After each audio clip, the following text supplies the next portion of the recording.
Can you give me a thumbs up if you can hear us good now? Thank you. And we're live streaming and recording. Thank you, Sammy. Okay. It's 7 o'clock. I'll call this Cobourg City Council meeting to order for December 15th, 2021. This meeting is being recorded and live streamed. The meeting includes participants in person as well as by Zoom video. To participate remotely, you are required to register prior to the meeting. There will be opportunity for the public to provide testimony during today's meeting. Two opportunities: our general public comment period at the beginning of the session, and there's also one specifically to the land use. So you'll make sure you get to the right one. If you want to use the land use issue, that'll be the second opportunity for citizen comment. I want to remind everybody to please wear your mask correctly. That means over your nose and mouth. I know it's difficult, but just out of respect for everybody here. Now, if we could rise and pledge allegiance. I pledge allegiance to the flag of the United States of America and to the republic for which it stands, one nation, under God, indivisible, with liberty and justice for all. Sammy, roll call, please. Mayor Smith, Here. Councilor Alexander, Here. Bell, Yes. Blaine, Yep. Pop, Here. Lehman, Here. and McConnell. We got Present. four. Thank you, Sammy. My comments tonight, I want to address the annexation issue and just who and what we are. We're all neighbors. We're all decision makers here sitting at this table that have to take the input from citizens and make the best decision for the overall good of the city. And these are tough decisions for volunteers to make, but I'm confident in our council. They ask tough questions, they make good decisions. We also listen. I allow dialogue, but I also don't allow disrespect. So people that want to make comments, I ask that you make it respectfully. You can argue your point. It's to be addressed to this body, and this body can have the dialogue. If at any time we get unruly or rude, I will stop the meeting up to the point of having people removed from this meeting. So respect is what I demand. I think we all demand it because we can have a good discussion here with disagreements and be very respectful about it.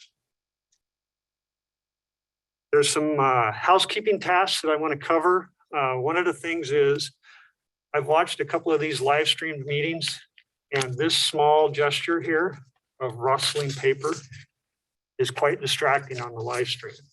So try to be careful with your rustling of paper and moving things around because it actually walks over the top of people talking over the live stream broadcast.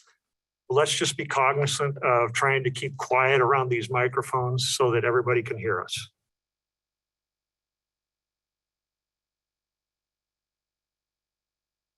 With that, last meeting of 2021, we made it. We will have this meeting hopefully won't last till 9:30, but if we do, Sammy's usually pretty good at reminding me that I have to ask the council to move beyond 9:30. So we'll be getting that cue, I'm sure, tonight, possibly. Sammy, is there anybody signed up for citizen testimony? There is not. And I'll give this opportunity for anybody here that has not signed up for the public hearing testimony. It's up on the table over there if you want to sign up for that. Signed up. You're Mr. Detmeyer? Yes. Yes, I have you. Great.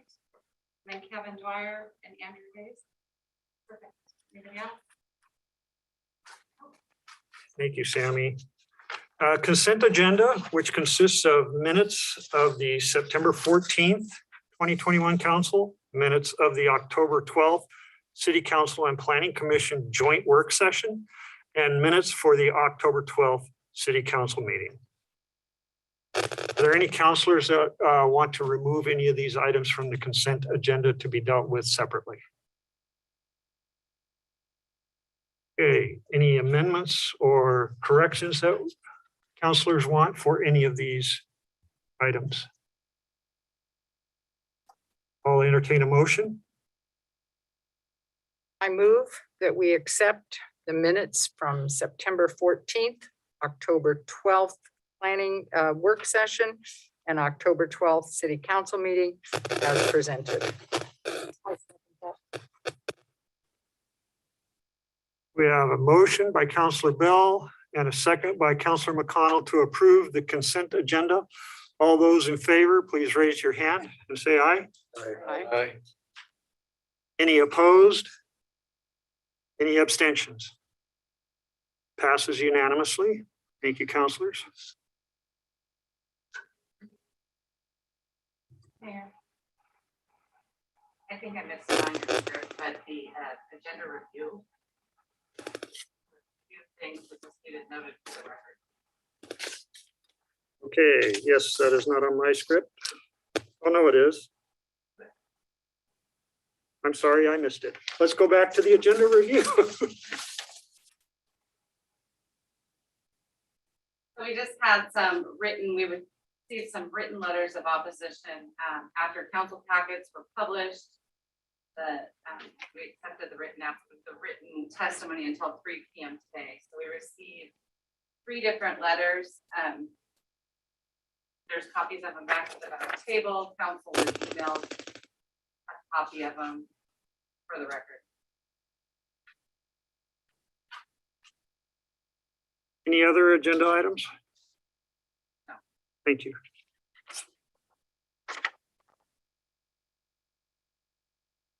Special guests, Heritage Committee report. Dennis Ardell from the Heritage Committee. Hi, that's me. I'm zooming in tonight to be with you. The Heritage Committee asked me just to provide you with an update at the City Council meeting based on the report that we wrote, or the bullet points that we put together for your council, I believe it was last month. We have been active in working with our certified local government grant that was gifted or granted to Coburg from the State Historic Preservation Office in Salem. And we've used some of the money so far to highlight 3 of the historical properties that we really felt had been taken care of very well by their owners, with bronze plaques that commemorates them as historically significant. We used their historic names as they are found in the National Register Historic District, and presented those before, I believe it was our last meeting in a downpour. It was a pleasure to meet you, Mayor, while we did that. Everybody was quite pleased to be awarded these plaques, and we do hope to do a celebration, a more community-wide celebration in May of 2022. We started planning for a art contest during May of this coming year with the Main Street program in Coburg. That was at our meeting this month. And in planning that, we hope to honor the members, or honor the awardees of the 2021 plaques, and present 3 more additional plaques during that month. And we're looking to do that while also in the same sort of celebration of the People's Choice winners for the artwork that we will be displaying and providing the public the ability to vote on, actually. So that is what we are working on, and we're moving right along. Thank you, Ms. Sardell. try and plan the next one on a drier day. We got the first house by pretty dry and then it Yes. poured.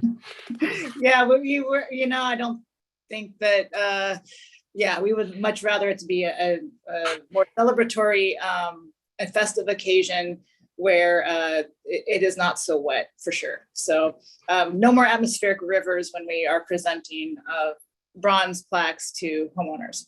Yeah.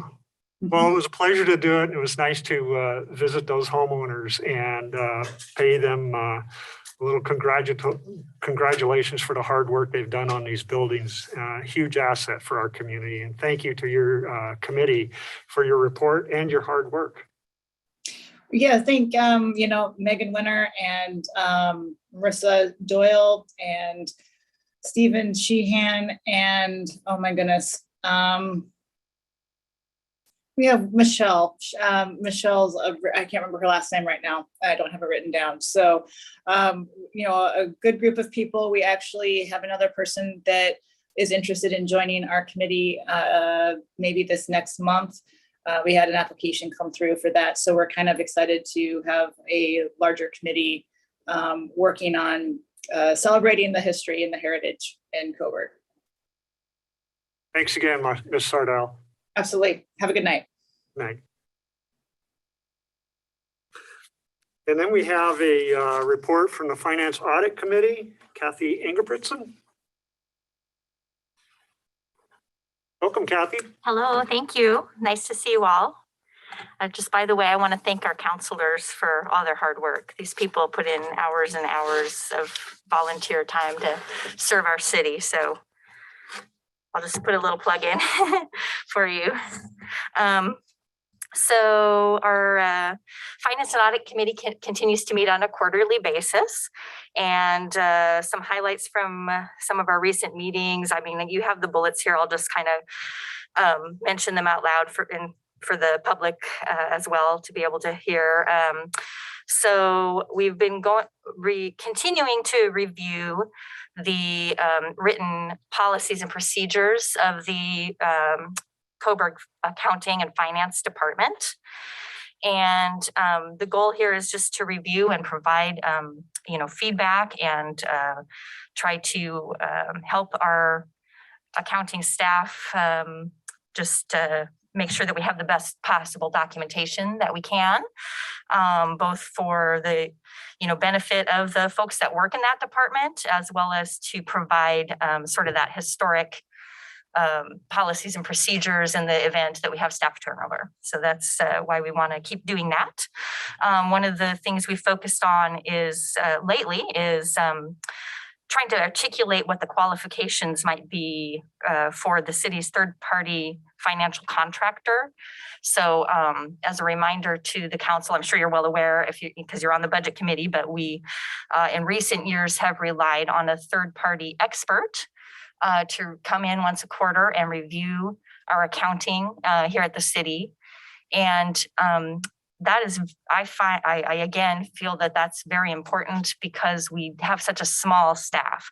And so we don't really have bigger organizations are able to have another accountant review another accountant's work and make sure that things, there's just no simple mistakes like a transposed number or something like that. Or, this person would also be reviewing our policies and procedures to make sure that the internal controls are being followed as per our procedure. So we thought it would be a good idea to articulate if we need to engage a different contractor at some point down the line, articulate what the qualifications should be for that so that it doesn't leave it up to, guesswork of the people that happen to be volunteering to help with that effort at the time. Okay, so the next thing here, our independent auditor currently provided us this audit toolbook, and I'm thrilled because I didn't realize there was a resource out there. It's specifically for an audit and finance committee for a government organization. And so this is going to be a really nice resource that we can pour through. And as a committee, it'll help us to make sure that we're, what we do on the committee is thorough. And there's some ideas in here that, probably we haven't thought of yet. Some of the ideas probably are a little bit overkill for an organization the size of the city of Coburg. It might be a little bit more applicable to a larger organization, but at the same time, it's really great to have this resource. So we're starting to and going to continue to pour through this and see what else, other ideas we might have that our committee can incorporate into their regular workflow, I guess. So one of the things that came up in discussion after a couple of us had a chance to review this book was there was a lot of talk about avoiding conflict of interest with your internal auditor and also other financial contractors. So we're going to look at to see whether the city has any policies about making sure that there's not a conflict of interest when you go to engage a new auditor, for example. And if we don't have a written policy, our committee is thinking, well, maybe we should try to help draft something like that so that we have that, not just for the finance organization, but it might be something that could be leveraged for other important roles that the city might need to, where you might need to engage somebody outside to come and do work for the city. So another thing that's come up, and I believe the council is aware of, is the financing of SDCs. So Tim Gaines, our finance director here in Coburg, had noticed that our fee structure may not have been recouping its staffing cost for providing financing of SDCs. SDCs are system development charges that are charged when a developer comes in and it's supposed to cover the cost of getting them hooked up to sewer and some of the other infrastructure that the city provides. I don't know if that's the best definition, but that's basically it in case anybody doesn't know what an SDC is.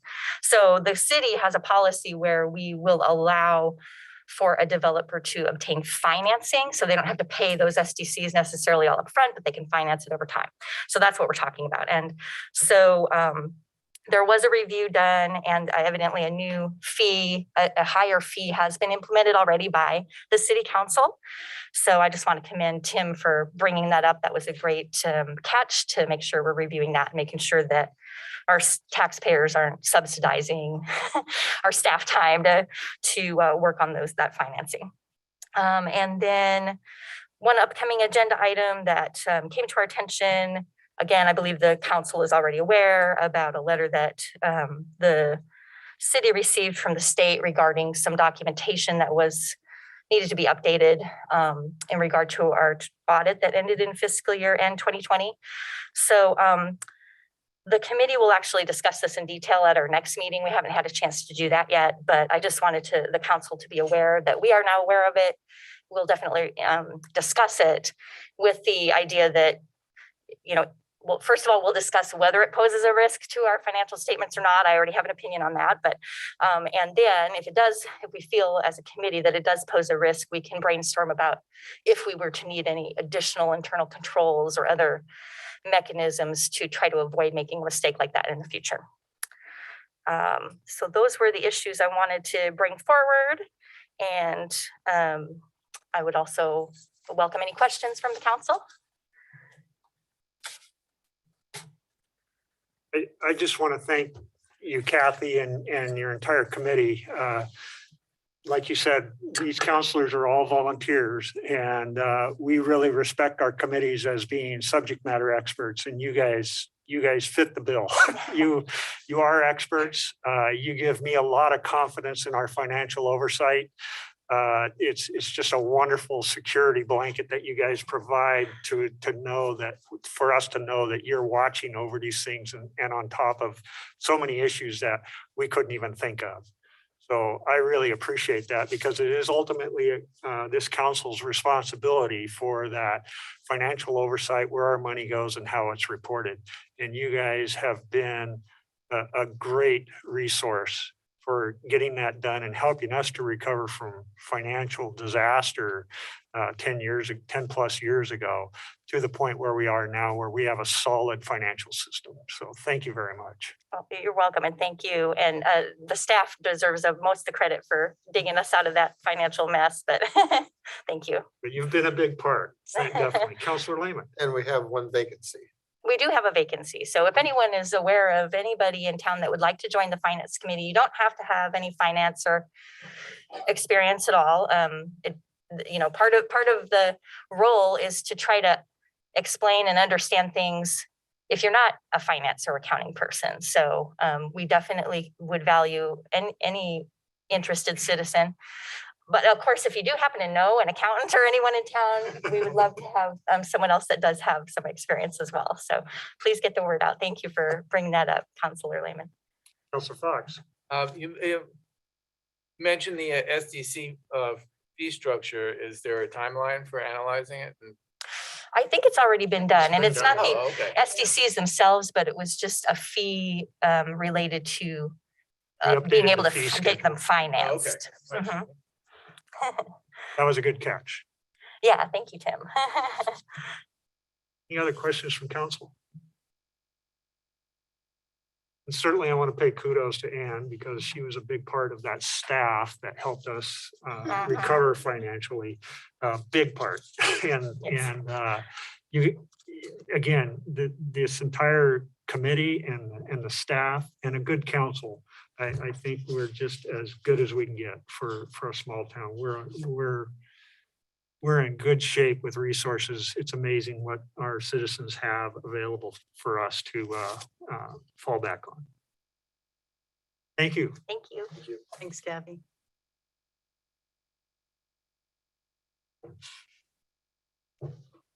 Okay.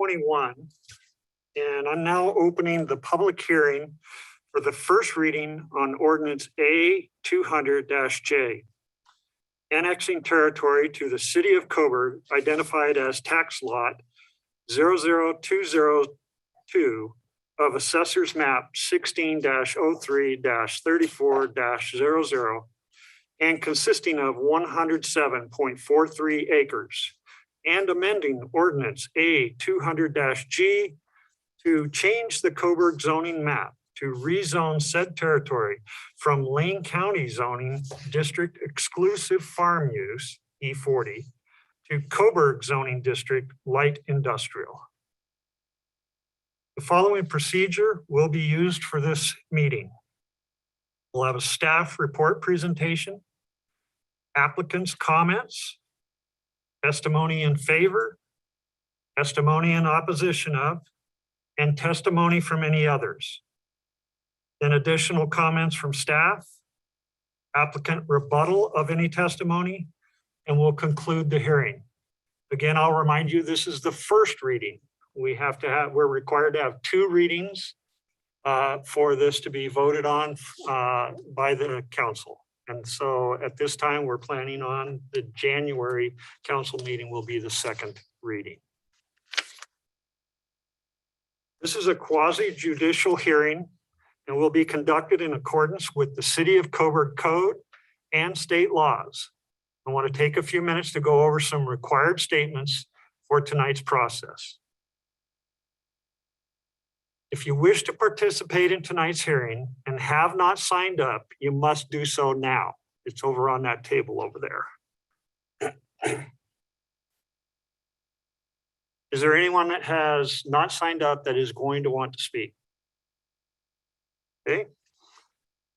The applicable substantive criteria that applies to these applications are included in the written staff report and will be identified and discussed in staff report presentations.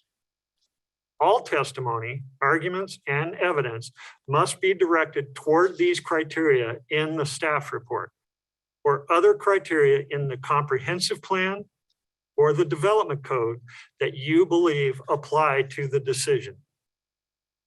Failure to raise an issue accompanied by statements or evidence sufficient to afford the decision maker and the parties an opportunity to respond to the issue precludes appeal to the board based on that issue.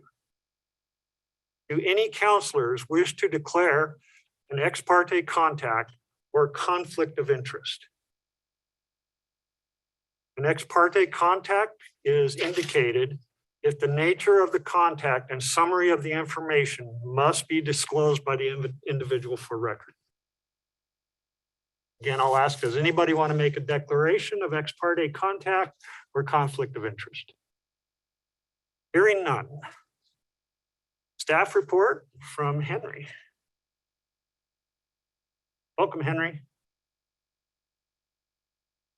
Good evening, Mr. Mayor. Sammy, will you please pull up the PowerPoint?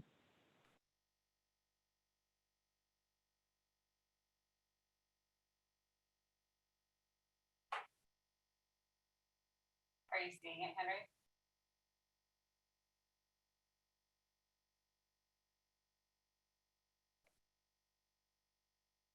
Let me know when it's pulled up, Sammy. I don't see it. It's up, but it's not on the. Oh, it's up. Okay, this may be a little difficult if I can't see the slides, but we'll follow along. Okay, so good evening. Thank you all for taking the time to be here tonight. My name is Henry Hurley. I will be presenting the staff report. I just want to say I'm pleased to be here tonight. Myself and the city and the applicant have been working for a year to get this application in front of you here now. I also want to note that the approval criteria and staff's analysis of each issue are contained in the staff report. The applicant and their team are here tonight and will be providing an applicant presentation. And Sammy, next slide, please. Just 1 second, Henry. Sorry, guys. Let me know if we're ready to go, Sammy.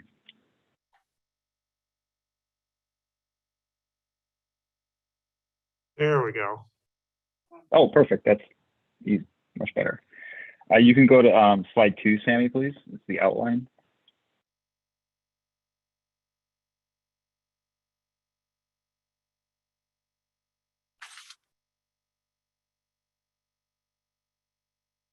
Slide 2, the outline, please.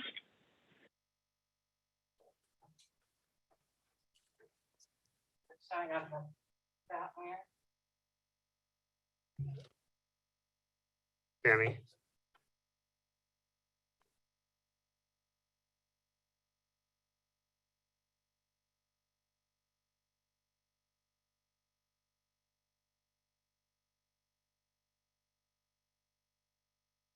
You just click the arrow on the left, on the upper left, that'll advance the slide. The down arrow. Perfect. All right, so the outline for tonight's presentation is as follows. First, I'll talk about the background of the property and how we got to where we are tonight. I'll introduce the property and talk about some of its features, discuss the issues that were raised in front of Planning Commission on November 17th, discuss the zoning and some other issues for your consideration, and lastly, I'll talk about the approval criteria and the results of the traffic impact analysis. I would also like to introduce Mr. Bill Johnson. He's a transportation planner from ODOT. Bill is available tonight as part of staff and is here to answer any transportation questions you may have as it relates to ODOT. Bill has been instrumental in helping city staff in the processing of this application with respect to transportation issues. Next slide, Sammy.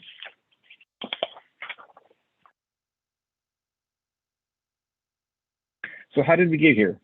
Well, the application you see before you tonight is the culmination of several years of work by the city, DLCD, stakeholder groups, and the community. As part of past UGB expansion efforts, it was found through urbanization studies in 2010 and 2014 that the city was in need of additional lands outside of its present UGB for employment needs, not only for Coburg, but for the region as a whole. The urbanization study found the city's entire need for employment land cannot be satisfied through efficiency measures, and that the UGB must be expanded to include additional land for employment needs. As part of the urbanization study, a comprehensive analysis of lands was conducted to identify areas that could be included into the UGB to meet the identified need. The areas under consideration were identified as study areas in the report. The city, DLCD, and citizen involvement committees held several meetings and open houses on the areas to be included. The study area that was ultimately chosen by City Council for inclusion was Study Area 8, which is the subject property under consideration for annexation and rezone. Study Area 8 was selected by City Council because of it being viewed as the property with the most development potential, its ability to capture a high percentage of regional demand for large industrial sites of at least 20 acres in size, due to the property being a majority of poor soils and its close proximity and access to I-5. This culminated in 2018 when City Council passed Ordinance A-199G by unanimous vote, which formally amended the UGB to include the subject property and applied a comprehensive plan map designation of light industrial to the property. This ordinance also amended the comp plan to add policy 28 to goal 9, economy of the city, to state, in order to meet a regional industrial need, properties with a light industrial designation located east of Interstate 5 shall not be partitioned into parcels smaller than 20 acres. This policy will come up again during a discussion of the zoning options for the property. Next slide, Sammy. The subject property. The subject property lies east of Interstate 5 and fronts East Van Dyne along the northern property line. The map seen here on the slide is the subject property under consideration for annexation. The property is approximately 107 acres in size and is currently zoned EFU use by Lane County. The property is undeveloped and vacant and consists largely of farmland and grasses. On the property, there are wetland features in the form of freshwater emergent wetlands. Any development on the property will first have to be reviewed and permitted by DSL and the Army Corps of Engineers. Also seen on this slide is the open space exhibit. The requirement for at least 20% of the property to contain open space is a requirement of the master plan development section of the code. Any development east of I-5 shall be master planned.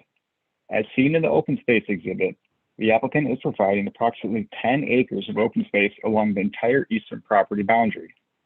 This open space also acts as a required buffer between industrial uses and residential districts. The open space will be improved with benches and a walking path for employee rest and recreation. The open space will be placed in a conservation easement to be owned by the applicant. Each and every subsequent development will all have to contribute to the open space until the entire 20% is provided. Next, I briefly want to discuss the issues that were raised at the Planning Commission hearing. Next slide, Sonny. During the Planning Commission hearing, a comment was asked about staff's response to Industrial Policy 7 of Goal 9 of the Comprehensive Plan. Industrial Policy 7 reads, a buffer subject to conditions of the zoning code shall be required along the boundary of all industrial areas that abut a residential district, or shall be used to act as a buffer between the two districts or conflicting use. Setback requirements of the zoning code shall also reflect buffering needs. The discussion was largely centered around if a buffer should also be applied between the Premier RV property and the subject property. It was mentioned during the public testimony portion of the hearing that some patrons of the Premier RV property consider that their primary residence and should be afforded similar buffering considerations as those being proposed for the eastern property line. Industrial Policy 7 does state a buffer can be used between two districts or conflicting uses. Planning Commission agreed that the uses occurring on the Premier RV property and the future uses to locate on the subject property should be considered to be conflicting, and thus a buffer should be implemented. Following the hearing, staff further evaluated Planning Commission's concern and Industrial Policy 7, and staff agrees with Planning Commission and finds credence that the issue needs to be addressed. The proposed finding for Industrial Policy 7 has been revised accordingly, and staff offers City Council to consider a similar buffer be placed between the Premier RV property and the subject property. Now, staff believe this buffer between the Premier RV property and the subject property can be dealt with during the master plan process. The general area of the buffer between the two properties is seen here in red. This is just conceptual. The actual buffer will be included on the master plan. As such, a requirement for a buffer of not less than 25 feet between the uses occurring on the abutting property to the west and the subject property has been added to the annexation agreement. The property owner of the Premier RV site has reviewed the draft buffer language and is in agreement, and the applicant has no objections. Planning Commission also had general questions regarding traffic and the traffic impact analysis prepared by the applicant. During the Planning Commission hearing, the applicant's traffic engineer addressed the commissioner's general questions. And again tonight, the applicant's traffic engineer is in attendance and available to answer your questions.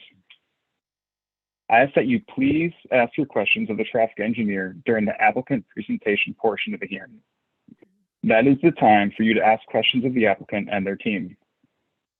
Next, I briefly want to talk about East Van Dyne Road. Sammy, next slide.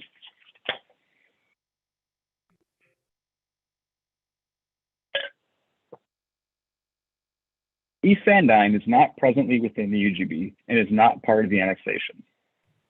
East Van Dyne is classified as a local Lane County road, but will be reclassified to a major collector by Lane County likely next year. Because Van Dyne is located outside of the UGB, urban improvements are not normally allowed on rural roads, but OAR 660-012-0065 allows for exceptions, and that is how the city and Lane County are justifying completing the frontage improvements on Van Dyne. The frontage improvements are consistent with the IAMP and the TIA and are necessary in order to meet local travel needs and are consistent with goals 3, 4, 11, and 14. The frontage improvements include dedication of approximately 20 feet of right-of-way, construction of a 56-foot wide roadway, construction of sidewalk, curb, gutter, and public utilities, construction of 2 eastbound vehicle travel lanes from the property's west boundary to the access road, and construction of the internal access road in accordance with the IM.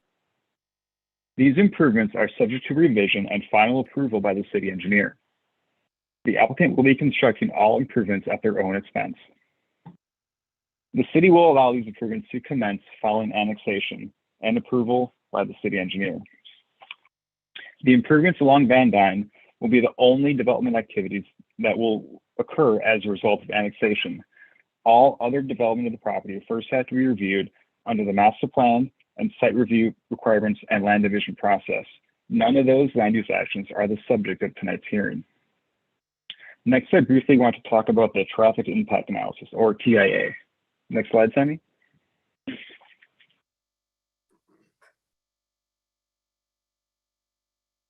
The applicant hired Sandow Engineering to conduct the TIA. The TIA was triggered because the property is located within the IAMP area and because of the transportation planning rule, which directs local governments to demonstrate that amendments to adopted plans will not significantly affect existing or planned transportation facilities. ODOT, Lane County, and the city were all involved in the scoping and review of the TIA. The TIA underwent 3 rounds of review by all parties before it was accepted. The important things I want to note of the TIA are that the Pearl Street at I-5 southbound ramp intersection will have a substantial number of trips added to the westbound left turn movement. The subject property can be developed up to 613 PM peak hour trips. At 614 peak hour trips, the intersection does not meet mobility standards. Because of this, the city will impose a trip cap of 613 PM peak hour trips on the property. This will be implemented through deed restrictions on the subsequent properties that are created. A trip cap usually means employers will have to have staggered shifts so employees are spread out throughout the day and not concentrated at any one particular time. This restriction will remain in perpetuity or until another TPR analysis is submitted based on changes in facilities. The trip cap restriction has been included in the annexation agreement. The Pearl Street and I-5 intersection northbound ramp will not need to be signalized. The identified IAMP improvements include the addition of lanes to and through this intersection. The intersection with the IM improvements can handle all 720 peak hour trips from the zone change. Therefore, no mitigation is required for this development. It should be noted that, however, that with each and every subsequent development to occur on the property, a new TAA will be required as part of the land use process. The TAA completed for this annexation was completed in order to comply with the TPR and because it was a requirement of the IM. Next, I would like to turn to a discussion of the zoning designations of light industrial and campus industrial. Next slide, Sammy. Here, I wanted to briefly highlight some similarities and differences of the light industrial and campus industrial zones. Both zones have a minimum parcel size of 20 acres for properties located east of I-5. The lot coverage in the light industrial zone is 80%, whereas the lot coverage in the campus industrial is 40%. In the campus industrial zone, there is no required landscape buffer to separate industrial uses from adjacent residential districts. However, citing Industrial Policy 7 of the Comprehensive Plan, a buffer can be implemented between conflicting uses or between two districts. In the light industrial zone, there is a required 25-foot landscape buffer to separate industrial uses from adjacent residential districts. This is seen in the open space exhibit and will also be implemented along the western property line. In the light industrial zone, wholesaling, warehousing, and storage are prohibited uses on properties east of I-5. In the campus industrial zone, distribution centers, warehouses, and automobile-dependent uses are prohibited. Both zones allow for manufacturing and assembly of uses, but the campus industrial zone allows for manufacturing and assembly of uses so long as the use does not require an air quality permit. Next slide, Sammy.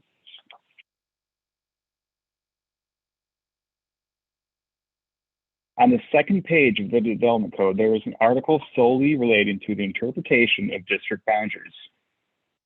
Under subsection I, it states, if land is annexed into the city and the intent of the city and the applicant is to zone the annexed land the same as the existing comprehensive plan zoning designation, it is automatically zoned as such.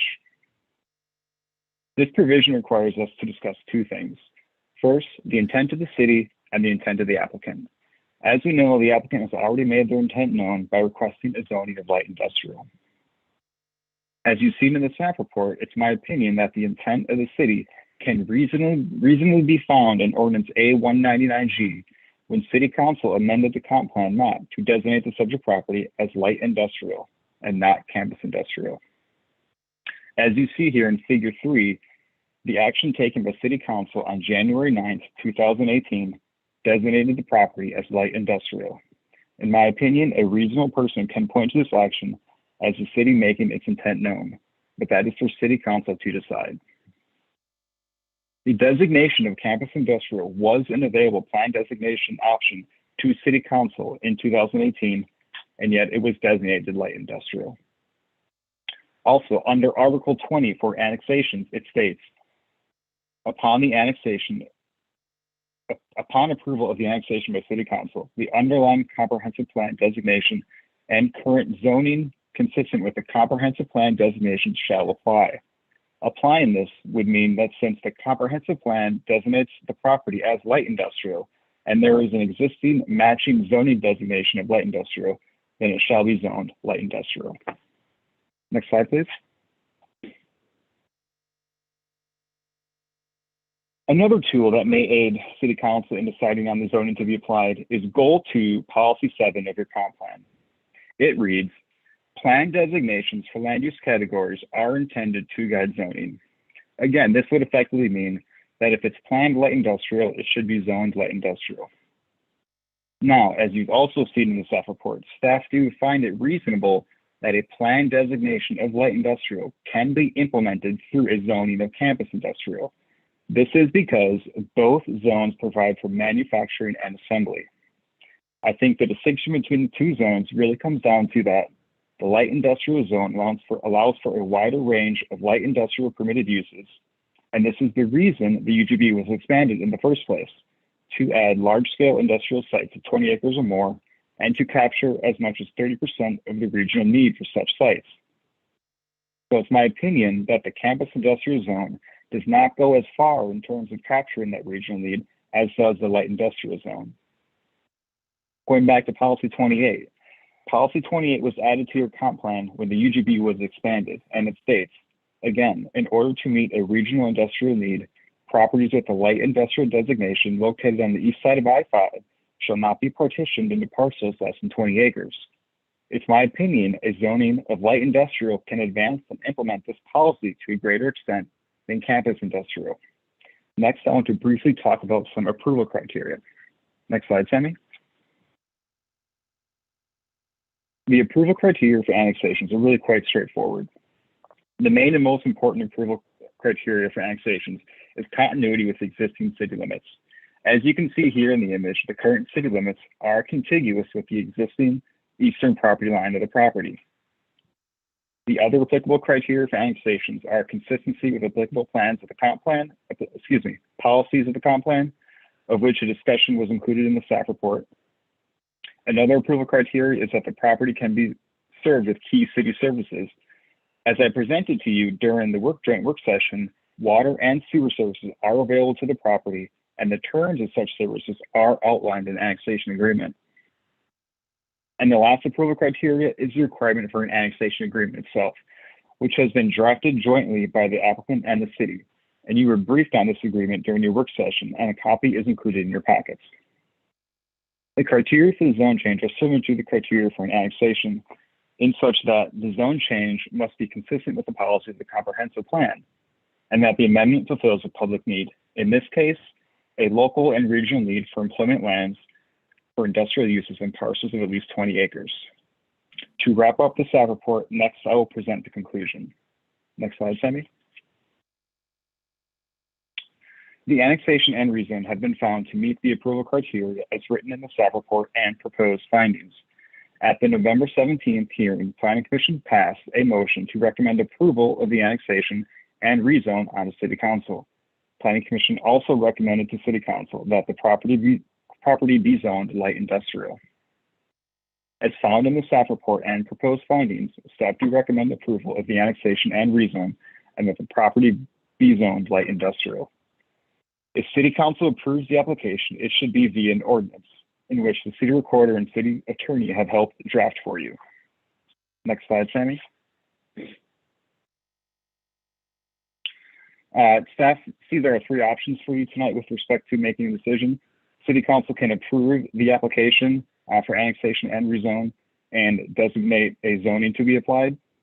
City Council can deny the request for failure to meet one or more of the approval criteria, or if needed, City Council can continue the hearing to a date certain. Sammy, I'm going to stop there and turn it back over to you, Mr. Mayor, to continue on with the public hearing. Thank you, Henry. Do councilors have any questions of staff after this presentation? Councilor Fox? Last time I was on council, we talked about this concept.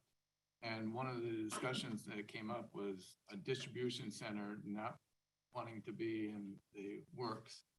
Would the light industrial allow for a distribution center?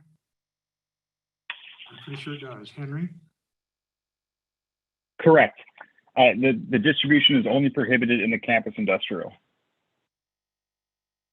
And what was the comment about the air quality? I missed that in the campus.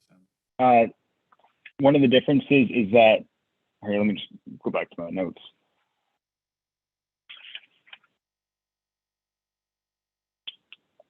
The campus industrial zone allows for manufacturing and assembly of uses so long as it does not require an air quality permit. So a light industrial doesn't need an air quality permit? I wouldn't go so far as saying that. We have been talking to DEQ about this. They actually recommend that language kind of be modified in your code.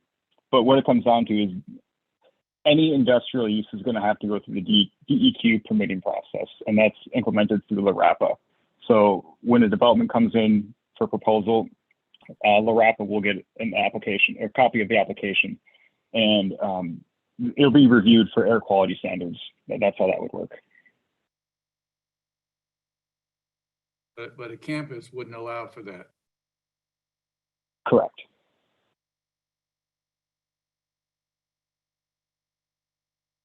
Other questions?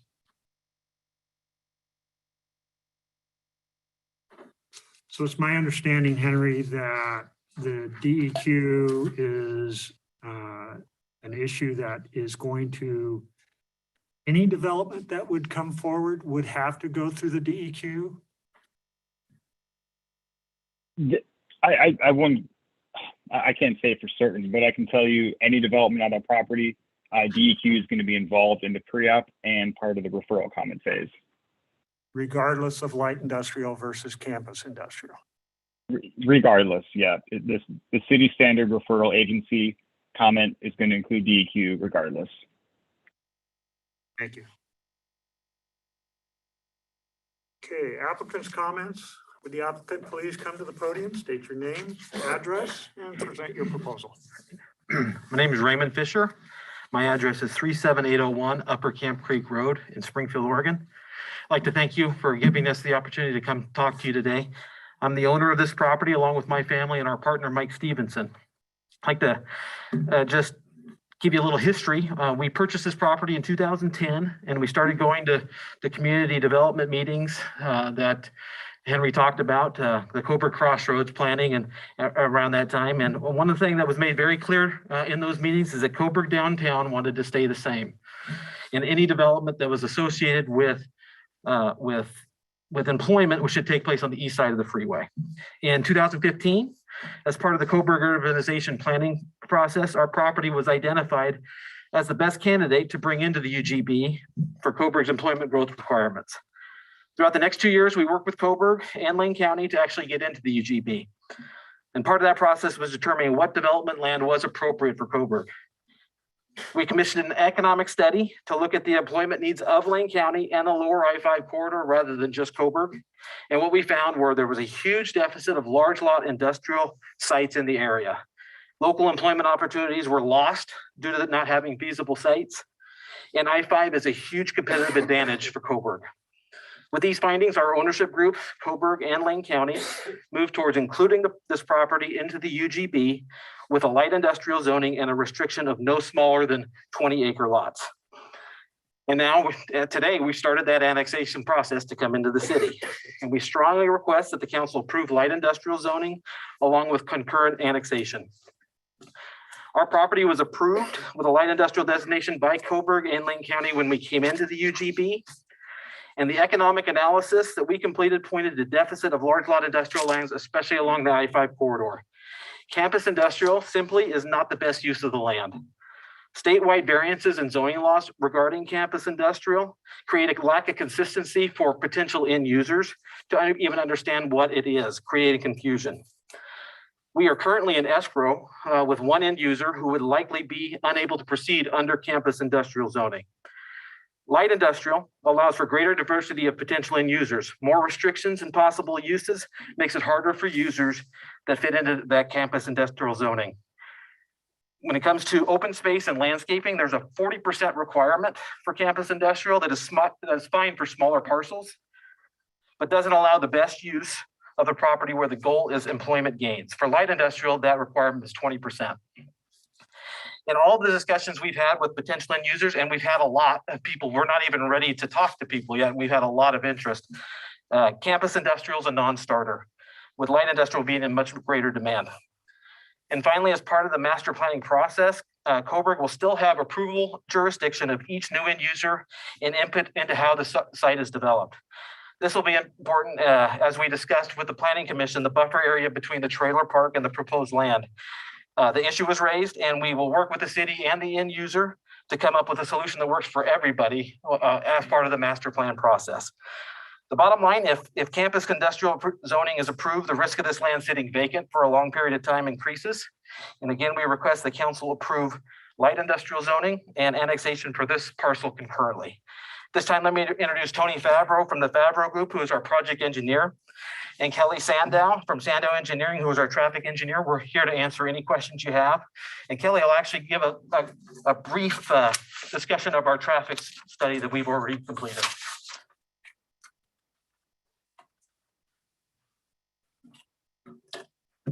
Good evening. My name is Kelly Sando and I'm with Sando Engineering and I'm located at 160 Madison Street in Eugene, Oregon. And my firm, as you said, was hired to do the traffic impact analysis for this project. So a site like this usually has multi-steps to a traffic impact analysis, and step one is evaluating the zone change and annexation. And that's what this part of the process is doing. So a zone change and annexation requires an evaluation of the maximum potential trips that could be generated by the site and what that would do to the system based on the city's currently approved comprehensive plans, traffic transportation system plan, and the IAM plan. So is this project going to be compatible? And if not, what are those impacts and how do we mitigate for that? So the study is based on looking at what are the impacts in a 15-year planning horizon, looking at the improvements of the IAMP and any other improvements that the city has identified in their plans. So our traffic study looked at 720 PM peak hour trips. We looked at the IAMP build and what they're proposing, and can the IAMP proposal handle that level of traffic? What we determined was that up to 613 trips, the IAMP can handle. After that, additional mitigation would be needed beyond what's proposed for the IAMP. So that's where we came up with the trip cap number. If the developer would like to go beyond that at some point, he either can do a new analysis based on new current traffic volume numbers, or he can propose mitigation that would offset that additional impact that he'll provide. One clarification I have is Henry mentioned that a signal is not needed at the I-5 northbound ramp. So a signal is already currently there, and the IAMP's proposing signal upgrades, including new additional lanes and a new traffic signal. What is proposed for that is sufficient to handle the level of traffic. No additional signal upgrades beyond what's proposed for the IAMP are necessary. So the signal is there, is going to need to be there, but we don't have to do anything additional beyond the IAMP. So the second step in development like this would be when the development proposals actually come in, when they decide, we have someone who wants to build this square footage of building, the city code has a requirement that if this development generates more than 200 daily trips or 20 peak hour trips, they have to submit a traffic impact analysis. And that traffic impact analysis looks at AM impacts and PM impacts for every development phase that they're bringing in. And we'll take another look at the system. And that's going to look at your more interim issues and impacts for each phase of that development. So there could be something along the way. If let's say they have a development proposal coming in like a large distribution center, the development is going to generate 300 PM peak hour trips and the IAMP's not built yet, mitigation would have to be done to meet the improvement requirements. So there'll be multiple steps to this, to the next phases of the project to ensure that the transportation system can handle the levels of development when the development is actually proposed. But for now, this study and the conclusions were based on the fact that the proposed zoning and the proposed annexation are consistent with the city's comprehensive plan, the city's transportation system plan, and the ODOT IAMP plan, up to the levels of 613 trips. So, is there any questions for me? Yes. On those trips, are those daily, weekly? How are those determined? The 613 trips. So those are, we determined are how many trips will come out of the site in 1 hour during the peak hour time frame from 4 o'clock to 6 o'clock PM. So, and those trips are based on what they're proposing. So like if they come in with, we have a 40,000 square foot building that's going to be warehouse, that we will figure out how many trips that's going to generate and include that with the plan. The city will track that as they're doing the applications for the site. The timeframes, 4 o'clock to 6 o'clock. 4 o'clock AM. Yeah, that's the, 4 o'clock to 6 o'clock PM. So that is where the trip cap and those levels are. But when the analysis for each phase comes in, they'll look at the AM impacts from 7 to 9 AM and the PM impacts from 4 to 6 PM during the subsequent traffic studies. They'll include both the AM and the PM. Did I answer your question? No, okay. I'm just trying to figure out the volume of traffic in the study that you're citing. The study that I did was 613 trips So that's PM peak hour trips 613 trips in what span of time? in 1 hour from 4 to 6. So whatever that time frame is. So we're estimating that 1 hour occurs between 4 and 6. We're assuming 4:30 to 5:30 because that was the peak time of the system when we took the traffic counts. What if those trips expand or exceed that? So if the development proposals are coming in and they start showing that they're having more trips than that, they will, once they get to that 613, they'll be cut off and they won't be allowed to develop anymore until that trip cap is lifted. And that's either done by doing a new analysis or providing mitigation for that southbound ramp beyond what the IAMP is proposing. Well, how often is that reassessed? It'll have to be reassessed with every development phase that comes in. So every time they submit for a building permit for a building over there, it'll be assessed. But when they were assessing that number of trips for the 1 hour time, how often was that? Oh, okay. So we looked at just our 15-year planning horizon, which was consistent with ODOT requirements for looking at the IAMP, and then also the city's plans. So we looked at 15 years from today. So that's how far out our study went. So our conclusions were based on the impact of 613 trips in 15 years from now.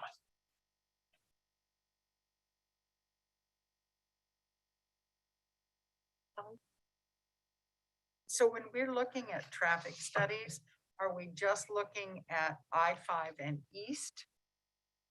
We're not, So the we're study looking that, at freeway access, right? yeah, so the study that we prepared looked at both I-5 ramps, Right. Pearl Street at Coburg Industrial intersection, Okay. Pearl Street at Willamette Street. And then we also went north to Coburg at Van Dunn, west, and then Coburg at Coburg Bottom Loop. So we looked at those So you intersections. look at all of those, thank you for that. Evaluate all of clarification. this. And when you're talking about the signal on for the northbound I-5, there is a signal there Yeah. now. But is there a signal going south? There is not No. currently. And will there be? Is that the plan? I have to look. I do believe that there is a plan for a signal there. I think I saw that, Yeah. but I'm not sure. Yes, yes. Yeah. Okay.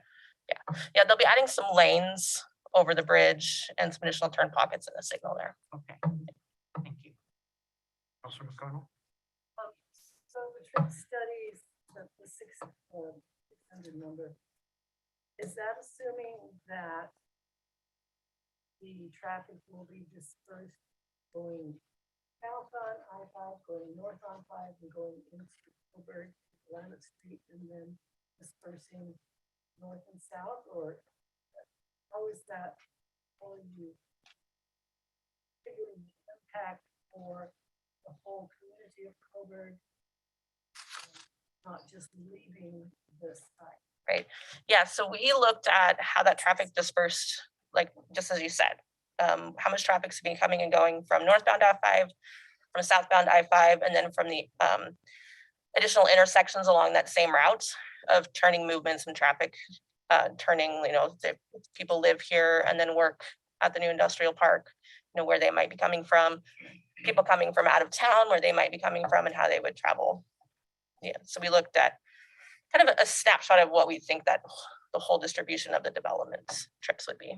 Counselors, if it would be helpful, they have charts indicating those intersections and the counts, and they're on our packet from page 142 to 144.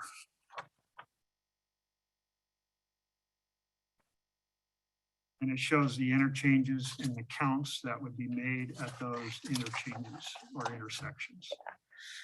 Yeah, so figure 3 in that report shows you what the levels of trip from the development only are gonna be at the intersections and where we anticipate them to be turning and coming to and from. So like on Willamette and Pearl,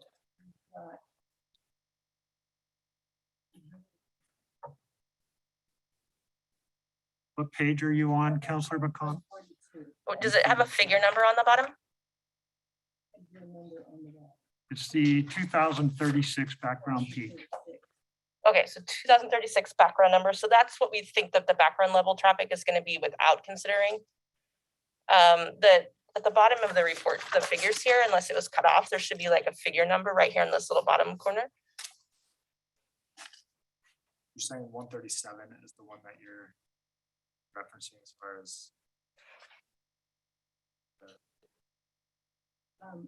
So, figure 3 development trip distribution. yeah, so figure 3 development trip distribution. Yeah, so it says figure 3 on the bottom corner here. And that would be page 137 in the packet. I do have a question. Is there an analysis in here that shows what today's current traffic levels are for these same areas minus the new development? So what it looks like today, so we can compare the two? Yes, so figure let's see, common trip. Figure 2 So is figure- labeled existing intersection. It's Yeah, so page figure- 134.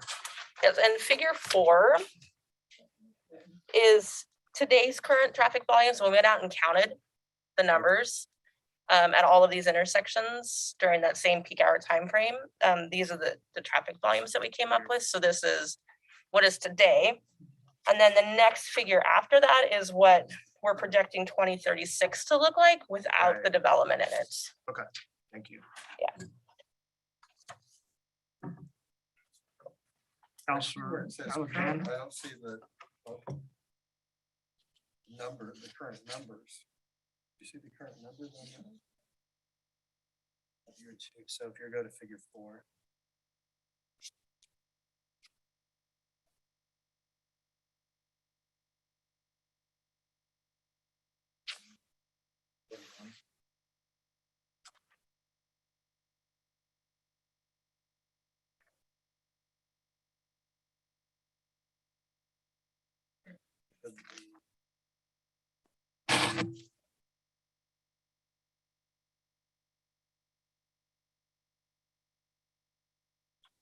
So to answer his question, what is the increase on the current peak hour traffic volumes to the proposed with the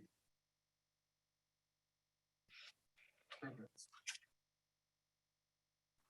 So between current 2021 numbers and 2036 numbers, to figure out those numbers, we actually use, so LCOG has a model where they have growth in the city that they provided us. So we use that data to determine growth rates, and it actually varied by roadway. Some of your roadways were going to be projected at 3.5% to 4% increase per year until that time frame. And some roadways were a little bit lower in the 1% time frame. So we use those growth rates applied to the 2021 numbers to get to 2036, and then added the development trips on top of that.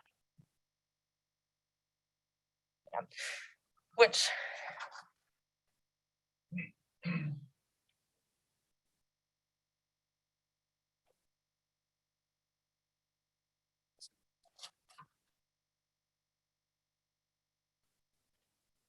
Counselor Alexander, you have a question. Yeah, kind of. I mean, it kind of went along with what they're talking about, but what type of, how many people are we accounting for in 613 trips? So we didn't break it down by people. We just looked at what the average like industrial style use and I mix. guess I'm asking, are we, if we're doing that 2 different times a day, that's one person twice a day. Are we accounting also for the middle of the day? Maybe So, lunch or things like that. so this study doesn't account for that. We're just looking at what happens during that peak hour. But when they start looking at the other analysis, the city's threshold is 200 a day to have to do a study. So anything that's going to be proposed, it's going to be 200 a day. And that 200 a day accounts for people coming to work in the morning, leaving at lunch, coming back from lunch, somebody coming in to visit, deliveries being dropped off, mailman coming, garbage can man coming, and then people going home afterwards. How is it that, I'm just curious, it's how can we not figure out how many people, when you're talking about 613 trips? And wouldn't that want to be part of the equation? Well, so for the impacts of the intersections, which is what we were evaluating, we're looking at how many cars are on the road. So we could try to figure out how many people those are, but without knowing what exact industry is going to be in there, you're gonna have some industries where carpooling is going to be, easier to achieve than others. And then you're going to have, some industries with a higher percentage of employees than That's for, kinda for what I'm warehouse getting at, space yeah. versus not. So That's what I'm getting at. Okay. yeah, yeah. I can kind of compare it for the counselors to what we just did with the TUF. For each different business, there's a national standard of trips per day per 1,000 square feet. And if we don't know what's going to be built there, we can't really assign trips per day per 1,000 square feet until we know the industry. And we just, so maybe that helps you to understand that that's exactly what we just did as we were implementing the trip. I will add one other thing. The outfit that we have that's in escrow right now, they estimate their peak hour trips and just talking with them somewhere around 60. So that's in a 20-acre parcel. So that just kind of, if that gives you an idea, that's for that particular business. So 20 trips and 20 That's ac- just and for 20 their acres. company alone. And so that 60 trips in the peak hour actually equates to about 600 ADT. So it would trigger the threshold for needing to do a traffic study. That would include their staff and whoever was on their 20 acres, not deliveries or things like that coming to that property. So the 60 trips they're talking about, that would cover everything. And the 600 covers everything, yeah. So the 600, so anything over 200 trips that's going to be generated by any of the phases that they're coming with will require a new traffic study that looks at what's happening right now. So like, let's say this one comes in next year, they'll have to submit a new traffic study. That traffic study will look at 2022 conditions, whatever year they're going to finish building. So hypothetically 2023, and then 5 years in the future. So look at 2028 for AM and PM analysis. So getting back to the distribution center, was one of our talks a while ago was how impersonal they are, lots of traffic, and very little impact on, lunch at downtown Coburg restaurants. Is there an intent to have distribution centers in this parcel? I'm not sure. We don't know yet. I think what we would probably do if a distribution center came to us is we'd come to you and say, hey, what do you think about this?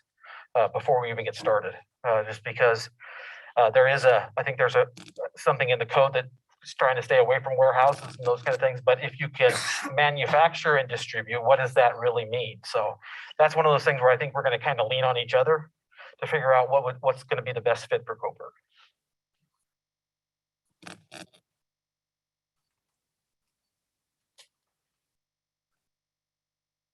Other questions from council?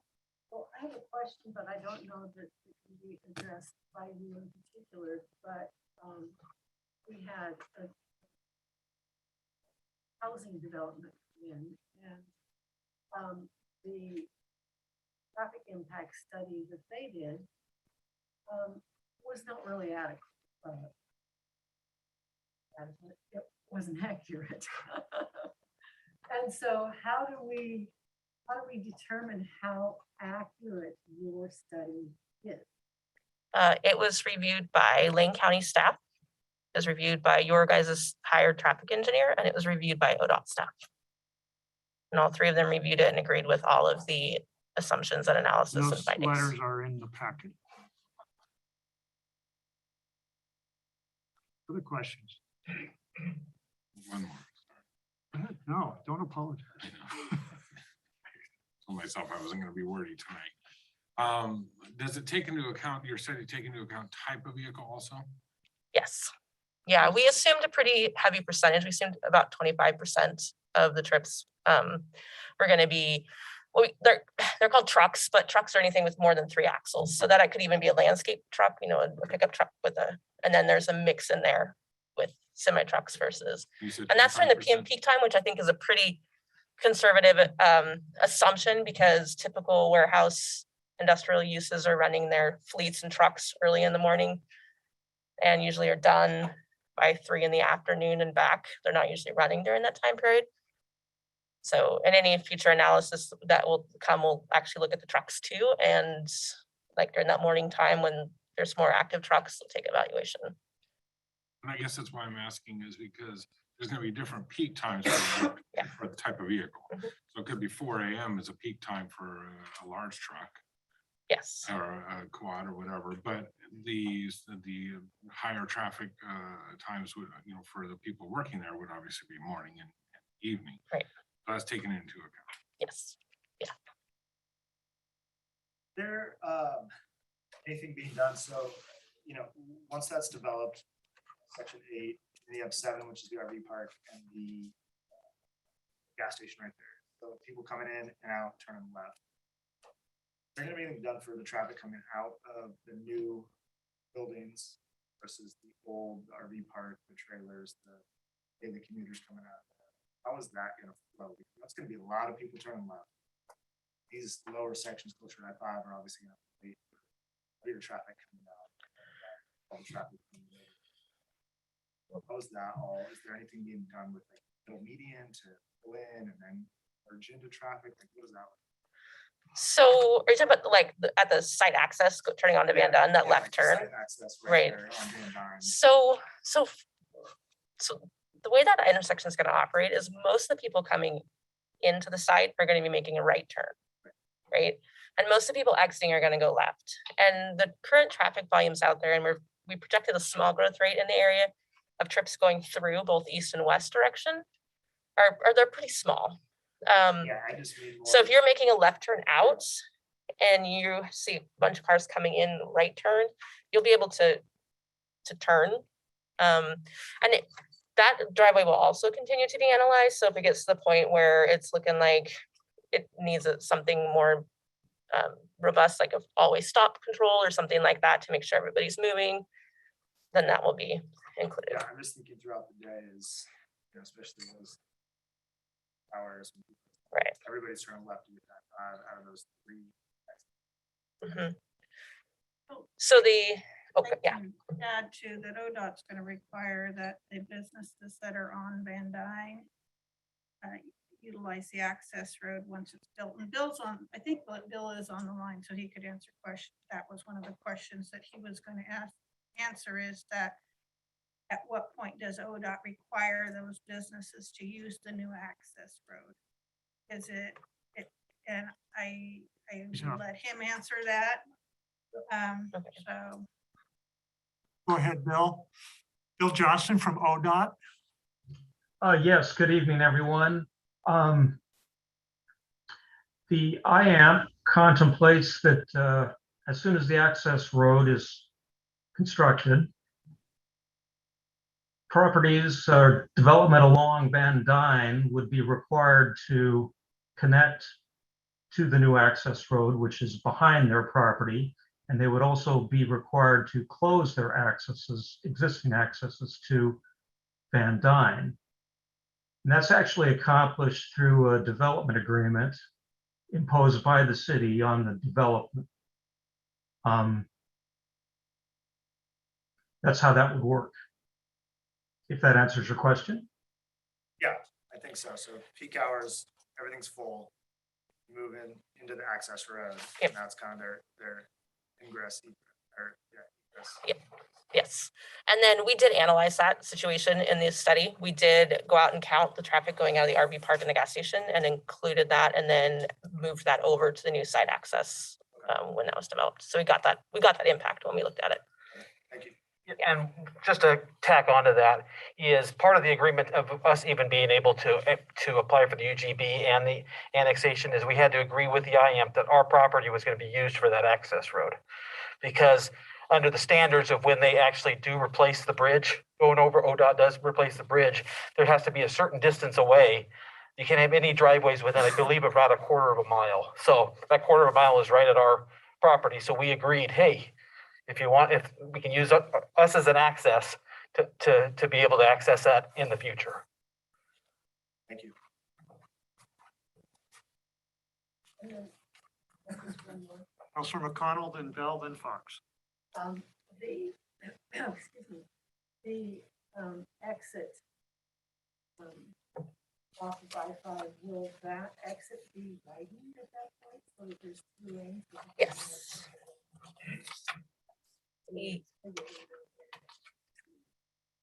Yes, so the current plan, which is preliminary, I know that your guys' city's traffic engineer has been looking at that too, so there could, eventually be some changes to it.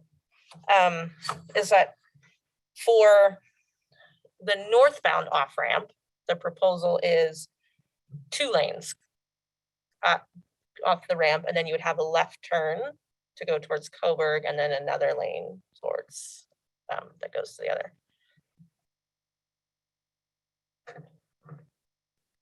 Counselor Bell? So this may be for Bill, the ODOT expert here.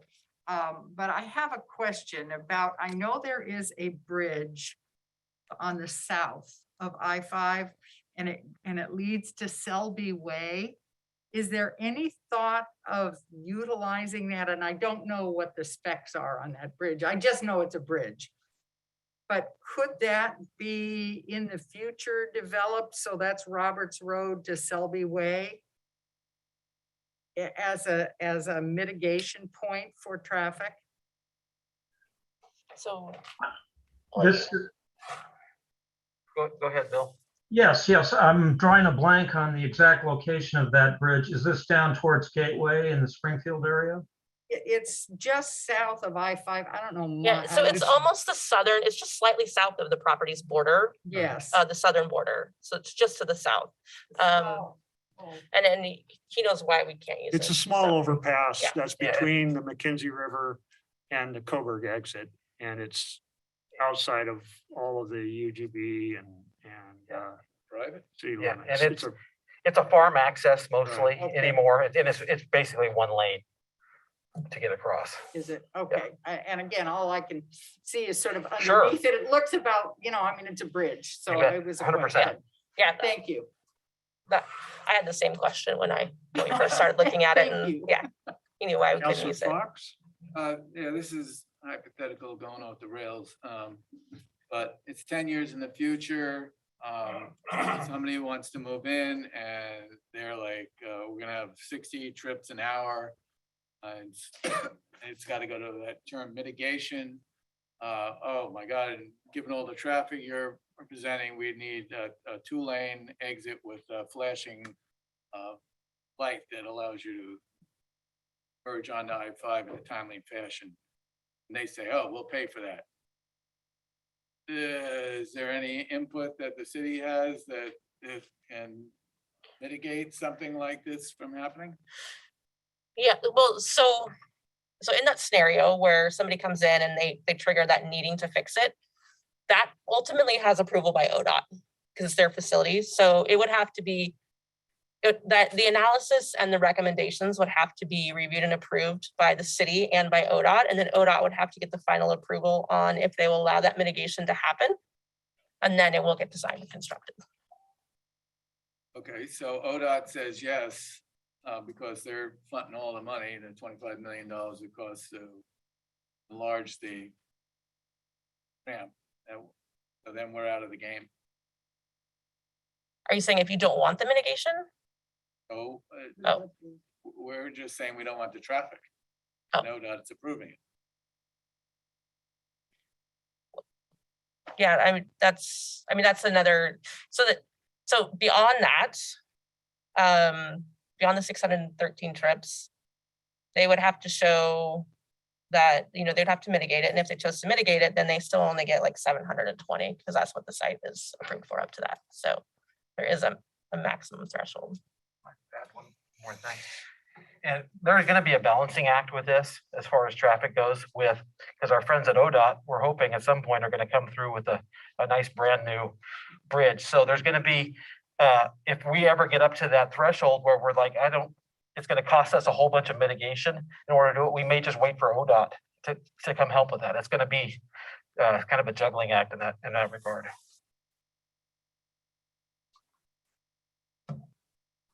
So I have a question regarding Counselor Fox's scenario that we get to the point where the mitigation, the cap has been reached and there's mitigation. What is the city's power over that? Can we say we don't like the mitigation and thus it can't go forward? I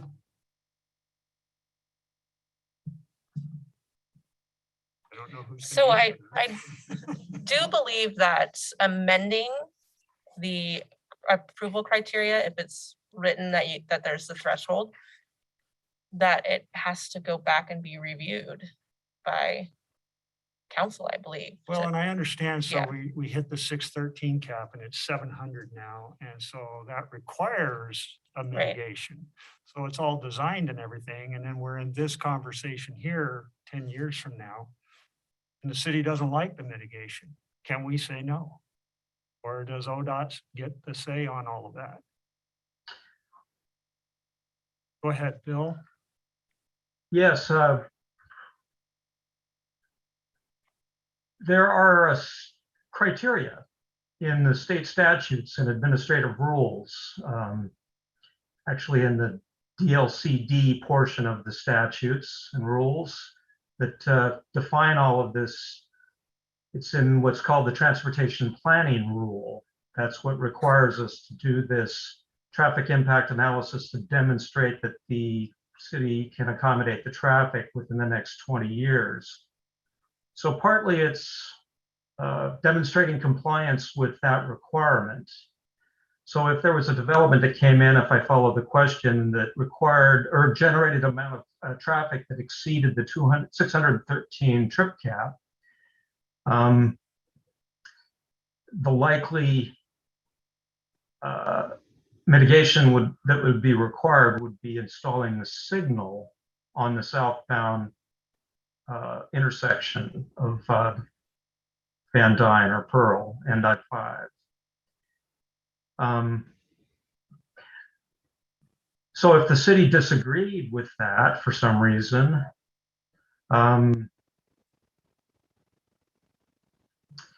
that would be an interesting question. Again, the developers satisfying the requirements of the transportation planning rule, but the city's opposed for some reason to the mitigation proposal. Could the city oppose it? I suppose. I don't know. I'm not an attorney. It might be a legal question. I'm sorry, I can't provide a more accurate response. Well, thank you, Bill. I expected that it would be a tough one. Yeah. Does the applicant have any idea? I think your best experts are probably up there on your wall. Gary and Henry might have an idea. My thought would be each time we go through this, we're going to master plan to you guys. Right. That's kind of the thing I've always come back to if there's something that's not going. It's like a handshake deal that you keep doing. You keep checking yourselves 2 or 3 times down the road. Same kind of thing. We're all going to be able to check each other as we go through and say, hey, this isn't working for us. What can we do? But they might have a better legal answer than I do. Okay, the spotlight's on Gary Darnielle or Henry. Any of you guys want to put something in on this? Sorry for putting on that. To see Henry coming up. There's Gary. Okay, Gary, what have you got? Well, I think the answer is the master plan for each development. That sounds the right strategy. And so the master plan would give us that opportunity to disagree with the mitigation. That's my understanding. Thank you. Gary Darnielle is our city attorney representing us. Yeah, I'm not sure I've had that question ever come up before. Usually they're all on board, they're all okay, everybody's usually okay with developers Leave it to paying for Councilor Fox. whatever mitigation is required, yeah. Any other questions from councilors on the applicant? Moving forward, we now have public testimony. I want to give a reminder that the Speaker must come to the podium and give your name and address, and please speak into the microphone. We'll have a 5-minute limit on your testimony. All comments should be addressed to the council. It should be relevant to the application and should not be of a personal nature. Unruly behavior and harassing remarks are prohibited. Sammy. Oh, it looks like Peter.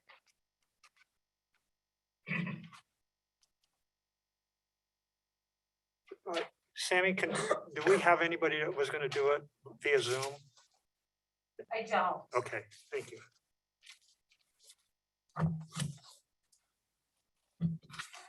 Hello there, good evening. My name is Peter. You probably remember me, I was here before, and I'd like to address you for a couple of minutes and thank you for what you are doing. All right.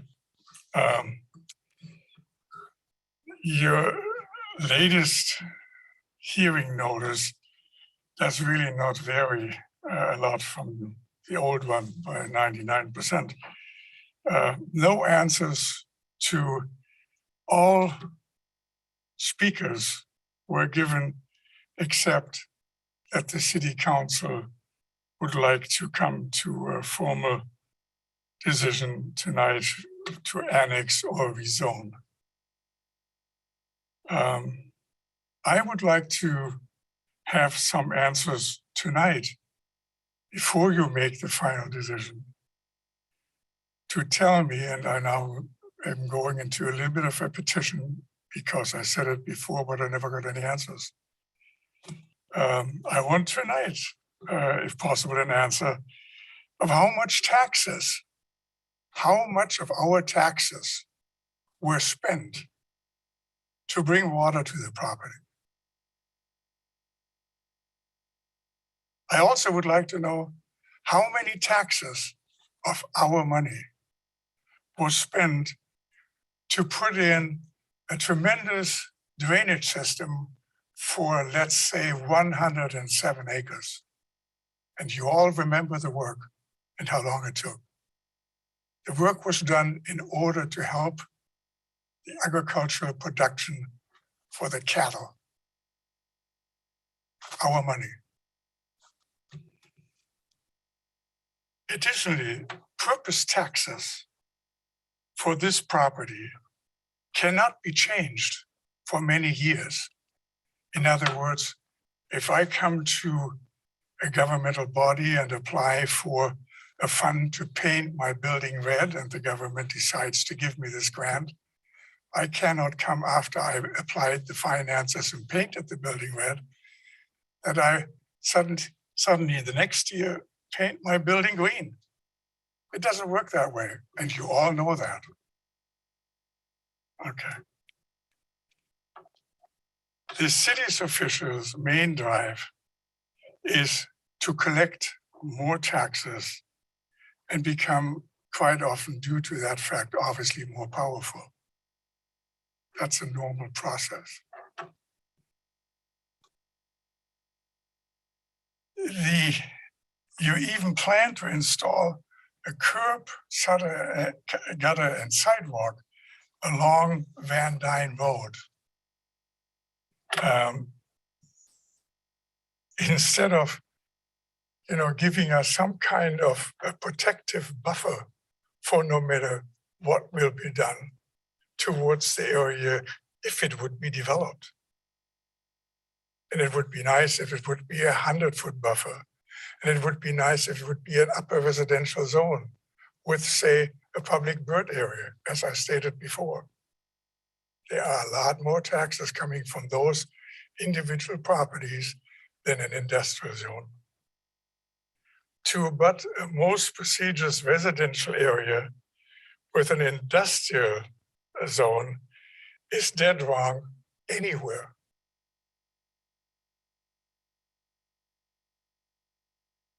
Instead of protecting the beauty of our city, and believe me, we all know we have a very, very beautiful city, otherwise we wouldn't be here. To protect our city, it shows that there is greed for money.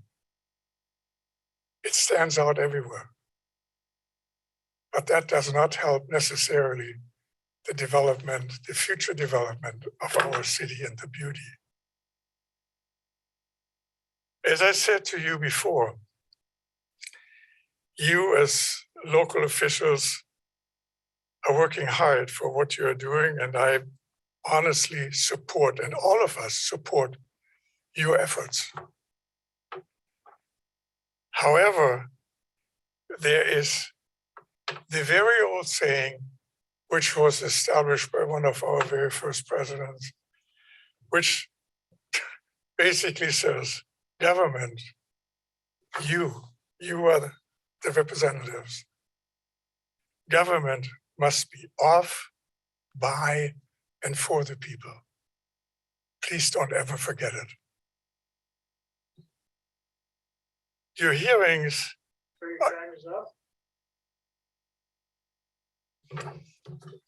Thank you very much. And I hope you will listen to myself and many, many others who are sharing my position on this, why we are rejecting the development into industrial area. Thank you for letting me come. Thank you for your input. Kevin Dwyer.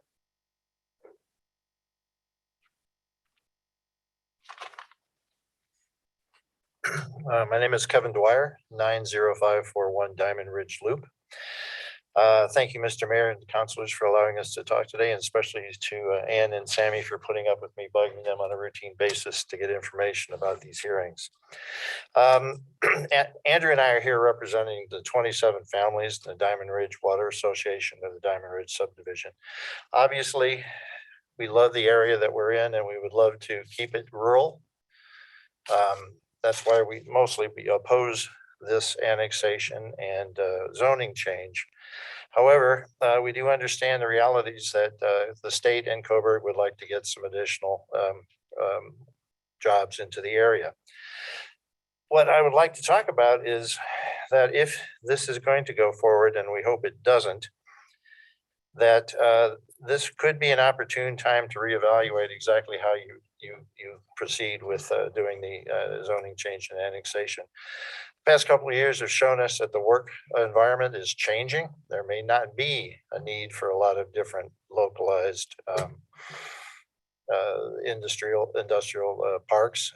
In addition, with the tight labor force, it might be difficult to get staffing. I'm not sure that Coburg would actually have any residents that would be employed by this area. It looks like it would be coming from other areas of the state, which doesn't appear to me to be exactly what Coburg wants. But my main concern, and Andrew's going to address some other things, is the highway overpass and the traffic situation.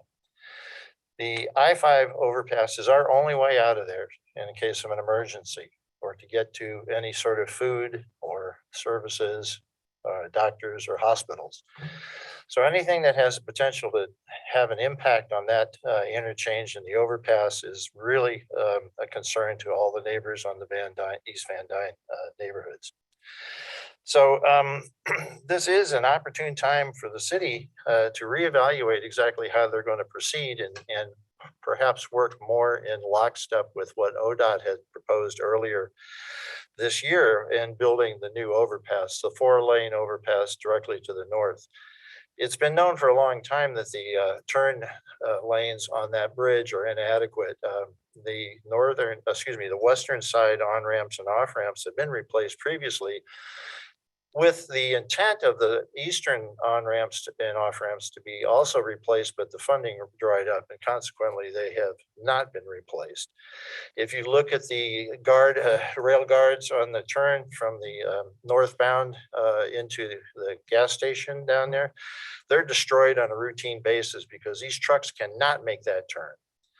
The turning left into the city from that intersection, if you're parked on that white line at that traffic stop, you take your life in your hands. You have to be back 20 or 30 feet if you see a trailer coming off of that off-ramp. because they cannot make that turn. And now we're proposing here at the meeting today to increase the amount of traffic during rush hour 10 times over the next 15 years. Oregon has been selected to get over $1 billion of the infrastructure money that has just passed. It would seem to me that now would be the time for the city to reach out and obtain some of that funding in order to concurrently develop that overpass along with whatever changes the city decides to do to that property. It would make the city more in line to benefit from any future growth to have that overpass changed. It would also make the neighborhood safer. If there are appropriate biking or walking lanes, we could actually walk into town. And if you're putting in this much traffic into the city for lunch hour, there's going to be no parking. I mean, I know you're developing bicycle areas, which I approve, but I can't get across the bridge on a bicycle. I'll be killed.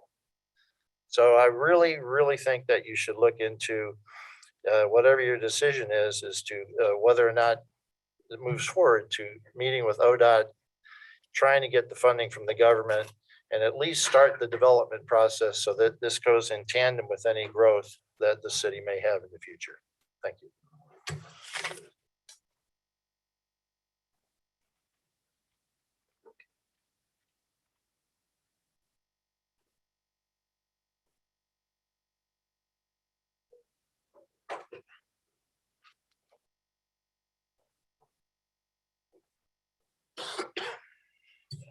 Hi, I'm Andrew Hayes. My address is 90576 Diamond Ridge Loop.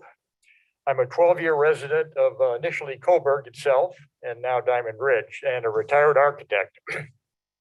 We prepared earlier an evaluation of zoning for the city council, for the planning commission meeting, and looked at the appropriateness of zoning and utilizing the study areas 7 and 8.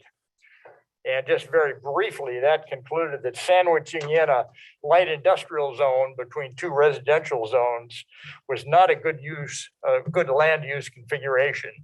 And in fact, it doesn't occur very often, and previously here in Coburg didn't occur either. You have zero or nearly zero impact of residential and light industrial. But we think in that study that a campus industrial would be a more important land or more appropriate land use, and that the parcels north of Van Dyne would be much better for future annexation and zoning for light industrial because there's no residential conflict whatsoever. So following that staff report and the planning commission meeting, we did another look to take a closer comparison between light industrial and campus industrial. We submitted that this afternoon, actually. And I wanted just to briefly talk about air quality, unsightly clutter on manufacturing sites, and the issue of landscaping. With respect to air quality, permitted uses in the zoning ordinance for light industrial include things like dry cleaning plants, paint shops, and food processing. And there's no prohibition of obnoxious odors and smell from these industries in the code. In campus industrial, any activity that requires a public agency permit, basically anything bad going into the air, is prohibited. Can't occur. The second thing I think is what I would call unsightly clutter. And this is huge really in terms of what the environment's going to be like. In light industrial, the entire site can be filled with industrial materials and equipment, waste to be hauled away and everything like that. In campus industrial, nothing can be on the site. It all has to be in a building. That's in your code. And finally, landscaping, the light industrial requires 15% and the campus industrial almost 3 times that, 40%. It's a big difference in terms of how these sites are going to look. Now, there was some considerable discussion about the buffer between the residential in the light industrial. It's a 25-foot buffer which isn't a very wide, that's about a little longer than an average parking spot. And why is there no buffer in the campus industrial? Well, because the park-like atmosphere that's produced by that landscaping and the lack of site clutter means that it's actually a visual asset, something you like to look at rather than something you need to hide. So in closing, I'd like the council members to participate in a little imaginary scenario and picture yourself at your residence. And someone comes to you and says, we're going to change the land use around you here and it's going to be industrial. And you think, oh, gee, that's not very good. But you've got a couple of choices though. You've got two options. You could be light industrial and your neighbors would be something like Herc Rentals with its equipment and high-rise hoists and lifts and so on, and carry-on trailers, so something like carry-on trailers where the whole site is filled with racks of building materials and scrap from the manufacturing process. Or your other option would be Royal Caribbean Cruise Lines or something like that, with a gorgeous building in a park-like setting, or Trillium Community Health Plan, also down in Springfield here nearby, used to be the Symantec building, both in beautiful landscape sites. So council members, which would you prefer? Thank you very much. Thank you, Mr. Hayes. Anyone else, Sammy? Nope. That's it. Okay, this time, are there any comments or questions from councilors regarding the public input? Can you comment on how the decision was made to change from the campus industrial originally planned to be the light industrial?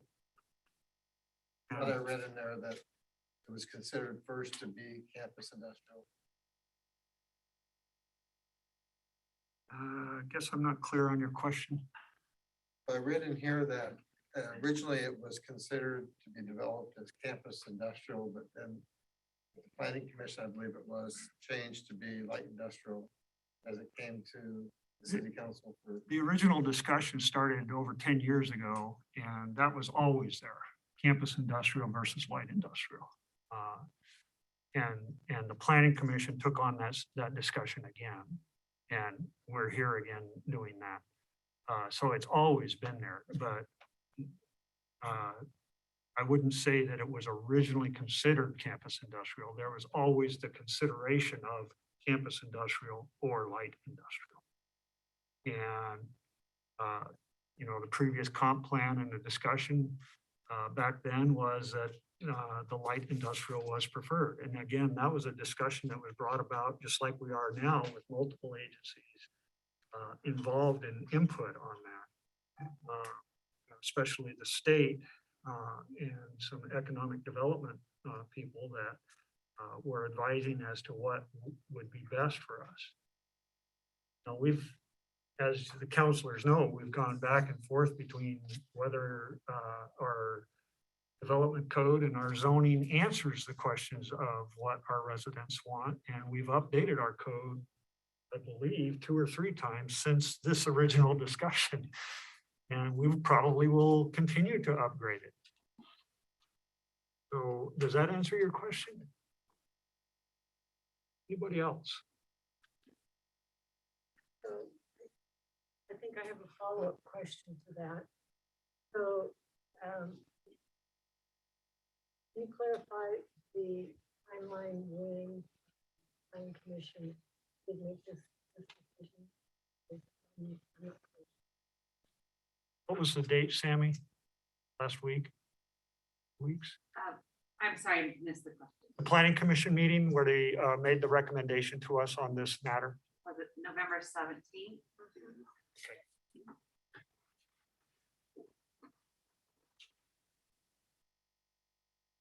Any other comments or questions? Follow-up. Councilor McConnell. As council, we have not formally made the accepted this No, that's what we're doing right now. Now, a previous council, I mean, in the fact that it is the industrial. a previous council obviously showed their preference to light industrial because that was put into the comprehensive plan.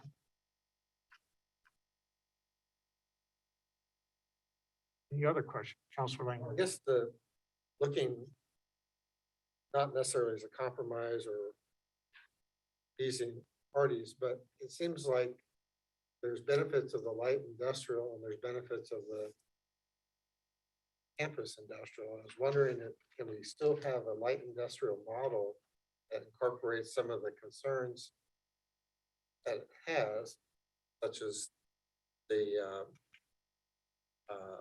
visibility and the unsightliness of some of the kinds of equipment and materials, and as well as the aesthetics and landscaping? Is there a way to still accommodate light industrial, but some guardrails about, oh, you can't have the unsightly toxic containers outside, it have to be inside, those kinds of things? Right. So Henry, get ready to help respond to this. Yeah, I'll chime in right there. Well, what I'd like to say is, we've already done that with a lot of things. The infamous paint booths from Monaco, which are in light industrial, and so their odors and stuff, we've had to change a lot of things in Coburg to try and deal with that. And again, you know, we have changed our codes many times, and we can certainly do it again if we want to touch on that. And so I'll let Henry continue. Yeah, the question I heard really sums up the master plan and site review process. That's why you have those two processes to go through, is to address those issues. So the master plan, for those of you that don't understand, it's our tool to control. Once we annex anything, that land could sit there. Part of this agreement is they can't just sit there. In 5 years, they've got to do something with it. But it could sit there and wait for the developer to come along.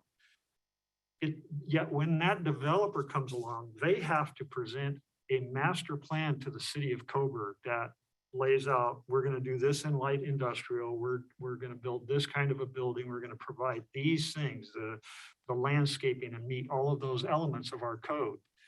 And then there can be discussion about unsightly, unfinished products or raw materials sitting out, and barricade those. We have those in other zones.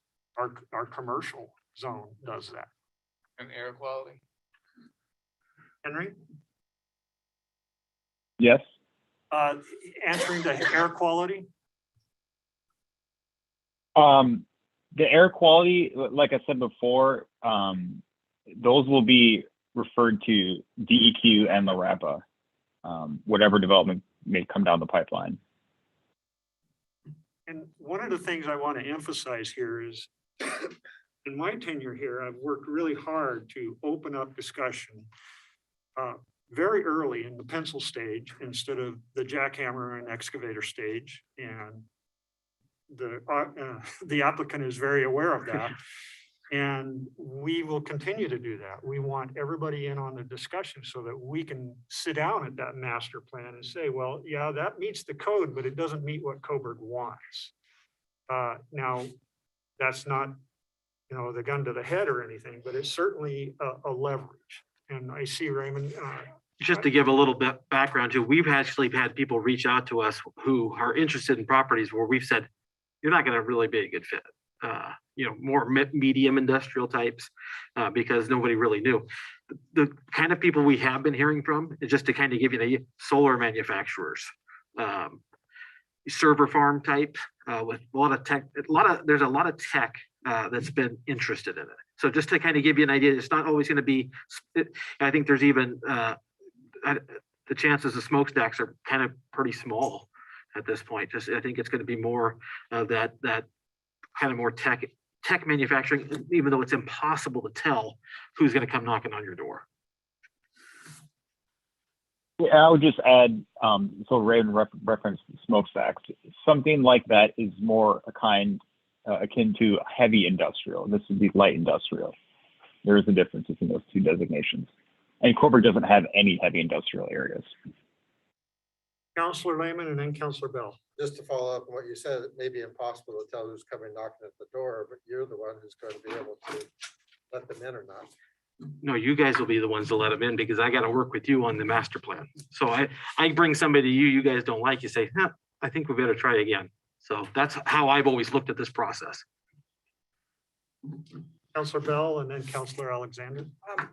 Can I ask for, can I respond to a statement that Mr. Hayes made? Yes. And you may be better able to answer this. I believe that you talked about being proactive in asking for some of the money, the infrastructure money I'm sorry, I got the wrong person. To address our failing on-ramps. And Anne, could you address that? Absolutely. We have been in discussions with ODOT for a while now. Specifically right now, the bridge is under design. So it's 30, I believe it's 30%. Bill might be able to clarify that percentage design. We are currently looking at applying for funding to complete the design up to 100%. And then that allows us to be in the position to write a grant for the funding of the bridge update. So we're working very closely with ODOT and the region to identify this as a priority project. And to seek funding with our partners for the bridge. And Bill, I don't know if you want to add anything to that. A little bit briefly. Yes, it's an expensive project, $36 million to construct the bridge, including $4.5 million for design. Their funding for construction has not been identified. Anne referred to grant programs, perhaps, that the city and or ODOT might apply for funding from. Those grant programs are competitive, very competitive. There is this new federal infrastructure money that we are all reading about and hearing about in the paper. But that it's unclear if any of that funding would really make its way to Coburg. There are other, frankly, higher priority projects on the state system, so it's unlikely that ODOT has any funding. ODOT doesn't have any funding for this now, and it's unclear if any of this new federal money would be used for this bridge. We recognize the importance of replacing the bridge, upgrading it, but funding is a challenge everywhere. And I'll add to that, but I believe this bridge has actually been on the ODOT list for 25 years. And as mayor and with the city administrator, we have lobbied, we've gone to Salem specifically regarding this issue. I am a member of the Regional Transportation Committee for Metropolitan Area, the MPC, and most every time I get a chance to speak, I mention the need for this bridge. Recognize now, everybody, that we're in competition with issues like Beltline. And Coburg is not going to beat Beltline for $36 million. That's just the cold hard facts. Now, somewhere down the road, things might change. We might actually get Beltline taken care of and Coburg can bubble up to the top. But believe me, we're spending a lot of energy trying to keep that Coburg Bridge on the radar and a big blip on the radar if we can. Councilor Alexander. I'm going to withdraw my question right now just to look at it a little further. Okay. Anybody else on public comments? Yeah, I was just gonna, someone back here see about tax implications, as he mentioned, just to make sure that we get any. One being money costs to upgrade the field, which I don't believe was our issue, that was and two, tax dollars being spent to do all of this. And so I'm just curious if there's any implication that I've missed. The water infrastructure project that's going on right now is essentially will be paid with water fees. So those people that are using the water or who pay for the project. So the city has debt through Business Oregon, a pay-as-you-go. So as we build the project, we borrow the money, and then we will turn around and pay the debt on that infrastructure project with the fees that result from the sale of water. I think it's really important to know that there are more property owners on the other side of the freeway that are not served by city water, and they haven't been for a long time. And they were promised that a long time ago. And so while this property will receive city water, other properties are also receiving city water. And so tax dollars, the water fund is what you would call, it's a business fund. In that taxes do not go into the water fund. It sustains itself with the fees of the water service. I want to make sure we answer your question. I would say that the only money that's been spent by the city on this is the planning and consultation work to deal with things like the discussion of the annexation, what zone to use, the transportation issues. There's been no city money put toward any infrastructure or improvement of that land. Any other questions or comments on the public comment portion from councilors? Just the access to the land, the water and the sewer, other infrastructure leading up to underneath I-5. Only in relationship to providing water that we're providing not just to a future property, but the properties that are already there. And there's nothing to them yet.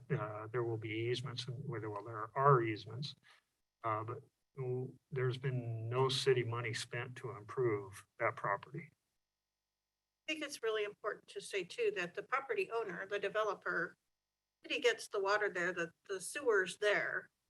The water is there, or will be shortly. I'm not quite sure where that project is, but it's the developer's job to pick up that water from wherever the city drops it off and bring it onto their own property at their expense. The city's not going to pay for that. And additionally, other businesses over there have to pay as well to hook up to the water. So it is a there will be an expense on the developer's part to get the water to that property. Thank you. Other questions or comments? Okay, that was the public comment period. I'm just making sure, Sammy, we have nobody else signed up to speak. Thank you. And I will again refer to the written testimony that was turned in earlier, mentioned in the agenda review.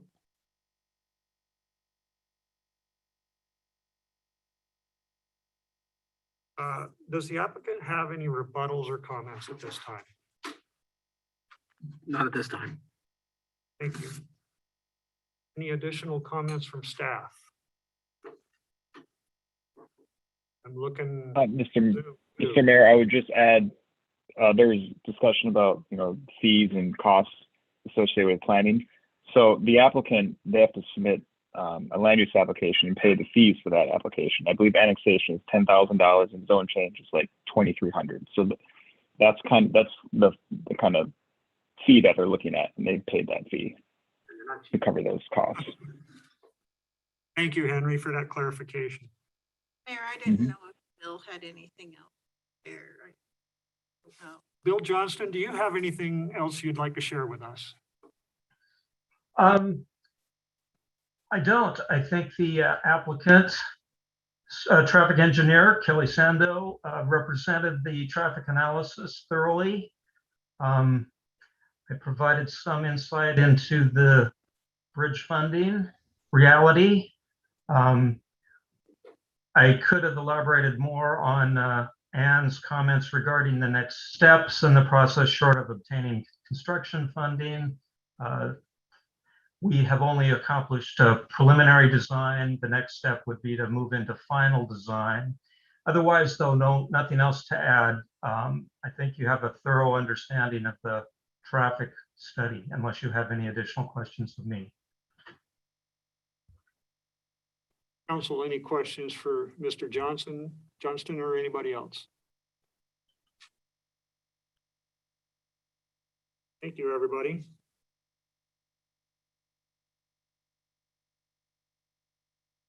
There it is. Well, at this time, hearing no request to for any other testimony, I will close the public hearing. And this hearing will be continued.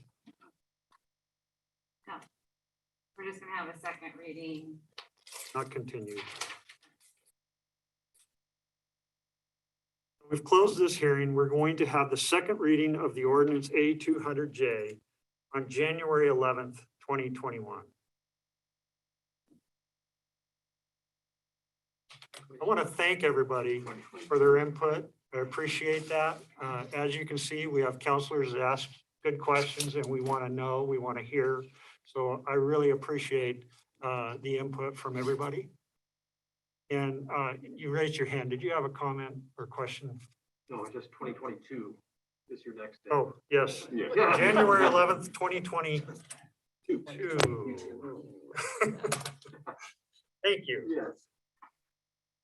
Good meeting. Thank you. And I'm sure we'll see you on January 11th, 2022.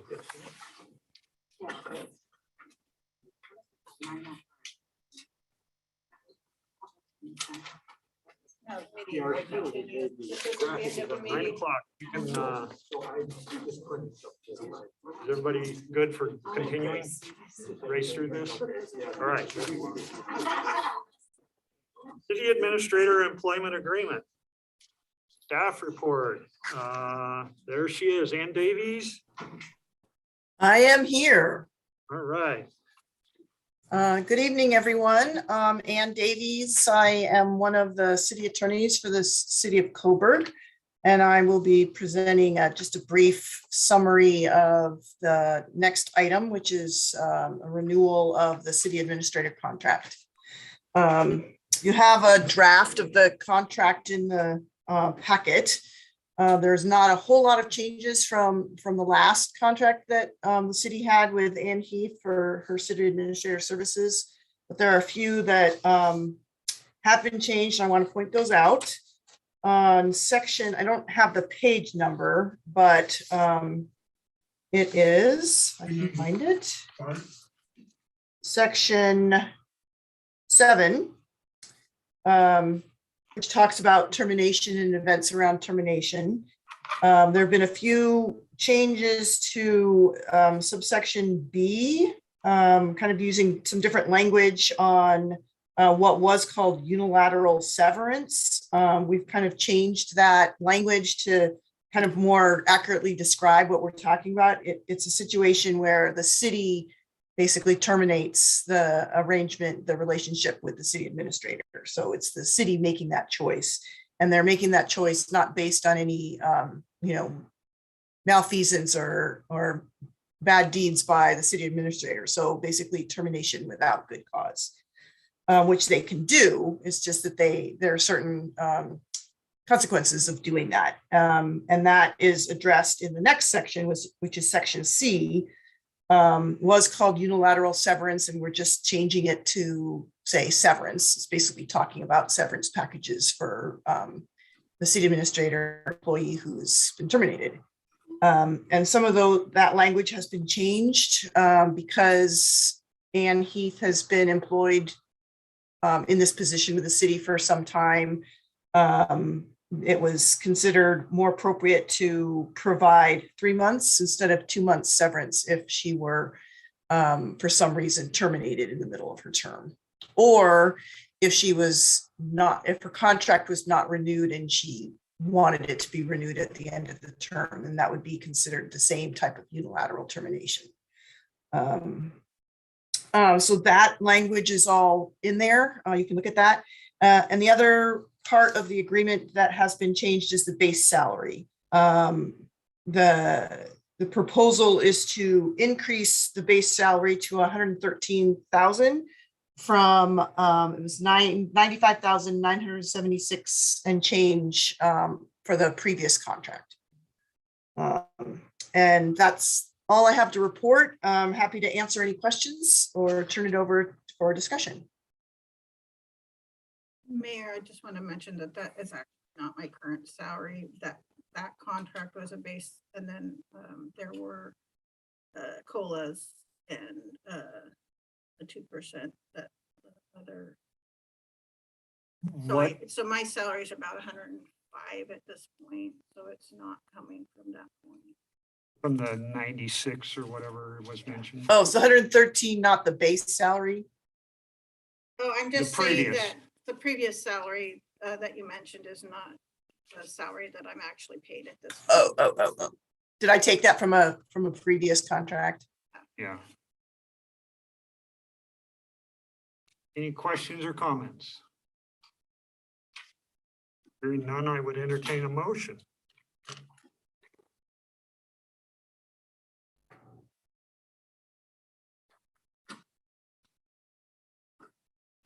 I move that we approve the employment agreement, city administrator, city of Coburg, as presented.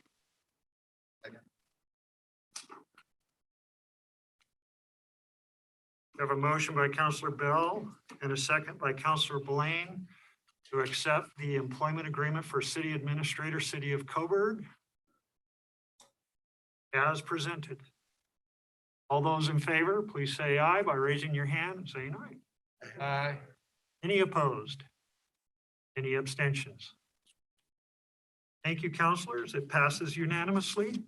Thank you, Ann. And thank you, Ann.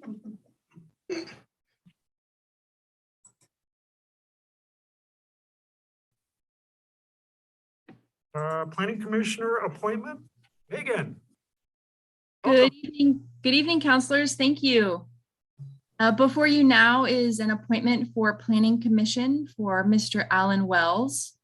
There is currently one vacancy on the Planning Commission. Mr. Wells' application meets all of the requirements in the Planning Commission bylaws.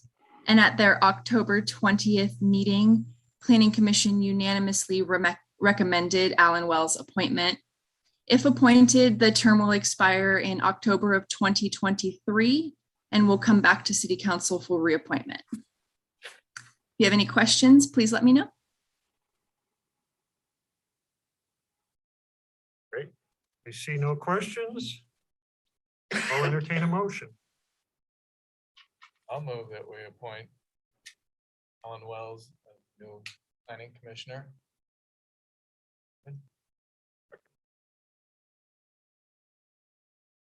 We have a motion by Councillor Fox and a second by Councillor Alexander to recommend Mayor Smith appoint Alan Wells to the Planning Commission for a 2-year term expiring in October of 2023. All those in favor, please say aye and raise your hand. Aye. Any opposed? Any abstentions? Thank you. It passes unanimously. Thank you. Thank you, Megan. At this time, it is my honor to appoint Councillor Wells to our Planning Commission for the term expiring October of 2023. I thank him and the rest of the commissioners for the hard work they do. Coburg Main Street update, Tracy Pugh. Welcome, Tracy. Hello, counselors. Good evening. My name is Tracy Pugh, and I am the Main Street Coordinator. I was hired by the city in August, and I am loving Coburg, living in Coburg and getting out and meeting all the businesses and the community. So thank you for allowing me to be here. And I have just a short presentation because I'm sure you're all ready to move on and go home.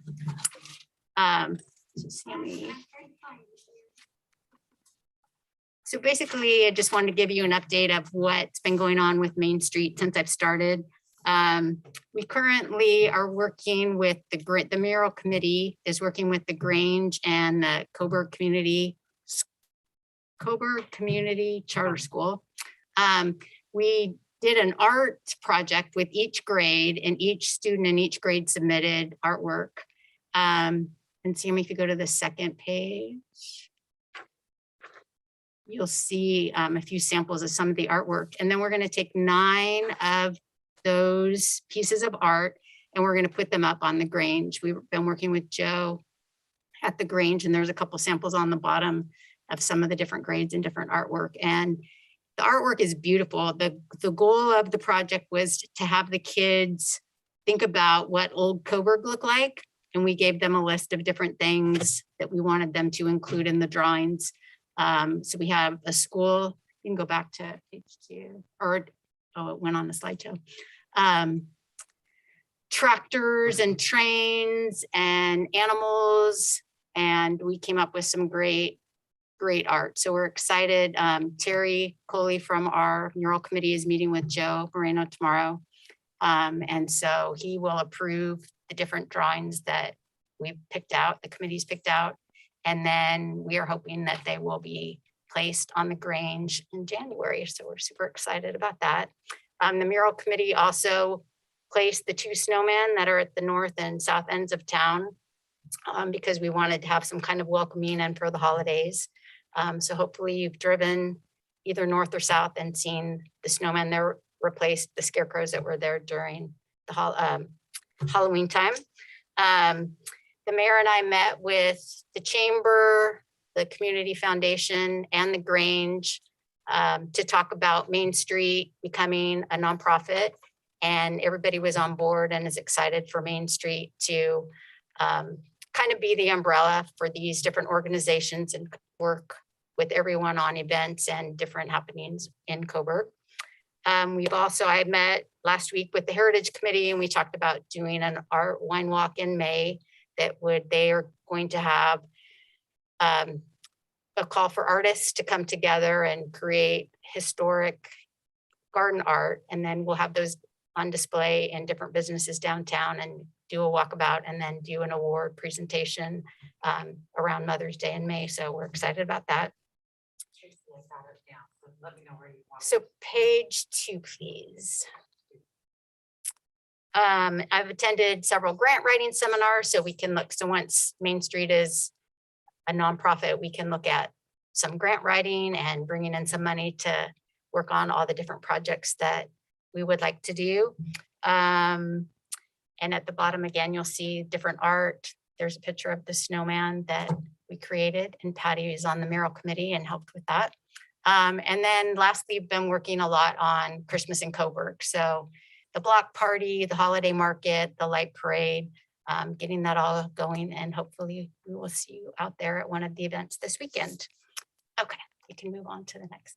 So one of the things that the Main Street Committee is working on is murals and art. And we feel that art and color is important, not only for residents, but for bringing people into town and just having that visual.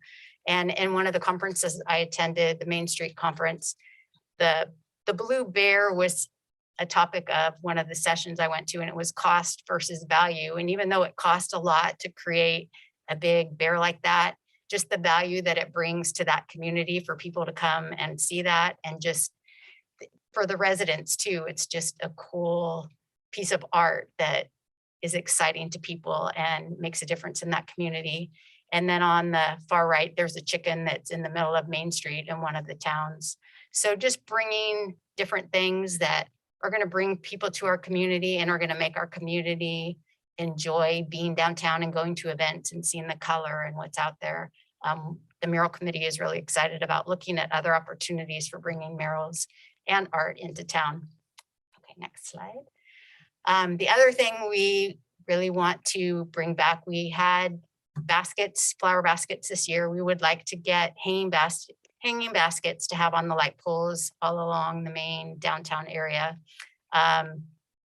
There's a couple of different examples. I put one basket I found that's a little bit lower that I think would be easier to maintain, because one of the issues with having the higher up hanging baskets is just getting either a self-watering system or having someone actually water them to maintain it so that the flowers stay nice and look beautiful. But that's part of Main Street's program also, is just beautification for downtown. Next slide, please. Wayfinding signage is also the marketing committee has been working a lot on wayfinding signage and creating ways for, especially for our new businesses that are off Willamette, like the new salon that's gone in and the candle store and the candy store. Like the candy store has the sandwich sign. So if we can put wayfinding signage up so that people are easily able to find the different businesses, especially new businesses, then that also gets people into town and easily able to go where they're going. And if it's done in a nice, neat way, so we're not just having sandwich boards all over, we feel that will help local people, but also tourists, those that are walking as well as driving. And I've been working with Bruce King. The bottom image is an example that he gave us of something that we might have in Pavilion Park, where we might have some benches and then a sign that would list a directory of where all the businesses are located, and then actual wayfinding signs that would point to the candy store, to Hayworth Wine Bar, to the bistro, so let people know where to go.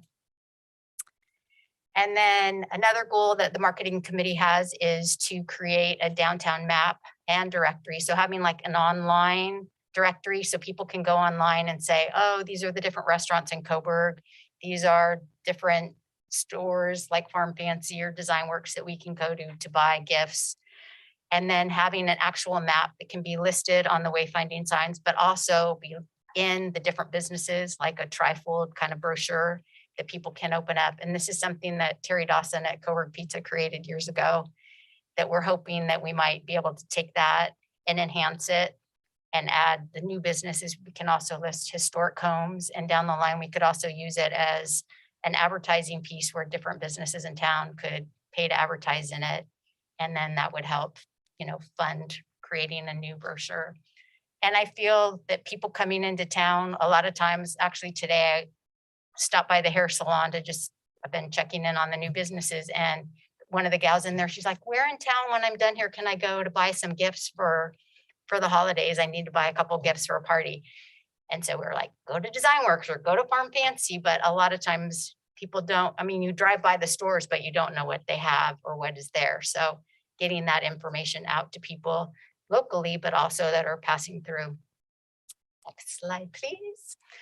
So a few months ago, I did a survey of all the businesses, both out by the freeway and in town, asking them if they would like to have a downtown map, if they would like an online business directory, asking if they have a website, do they use social media, and 94% were interested in us creating a downtown map. The 5.9 that said no feel like they don't, I don't know, they must get enough business and they don't feel that they need to have a map that includes that. They like the idea of the map, but they didn't feel they needed to be included on that.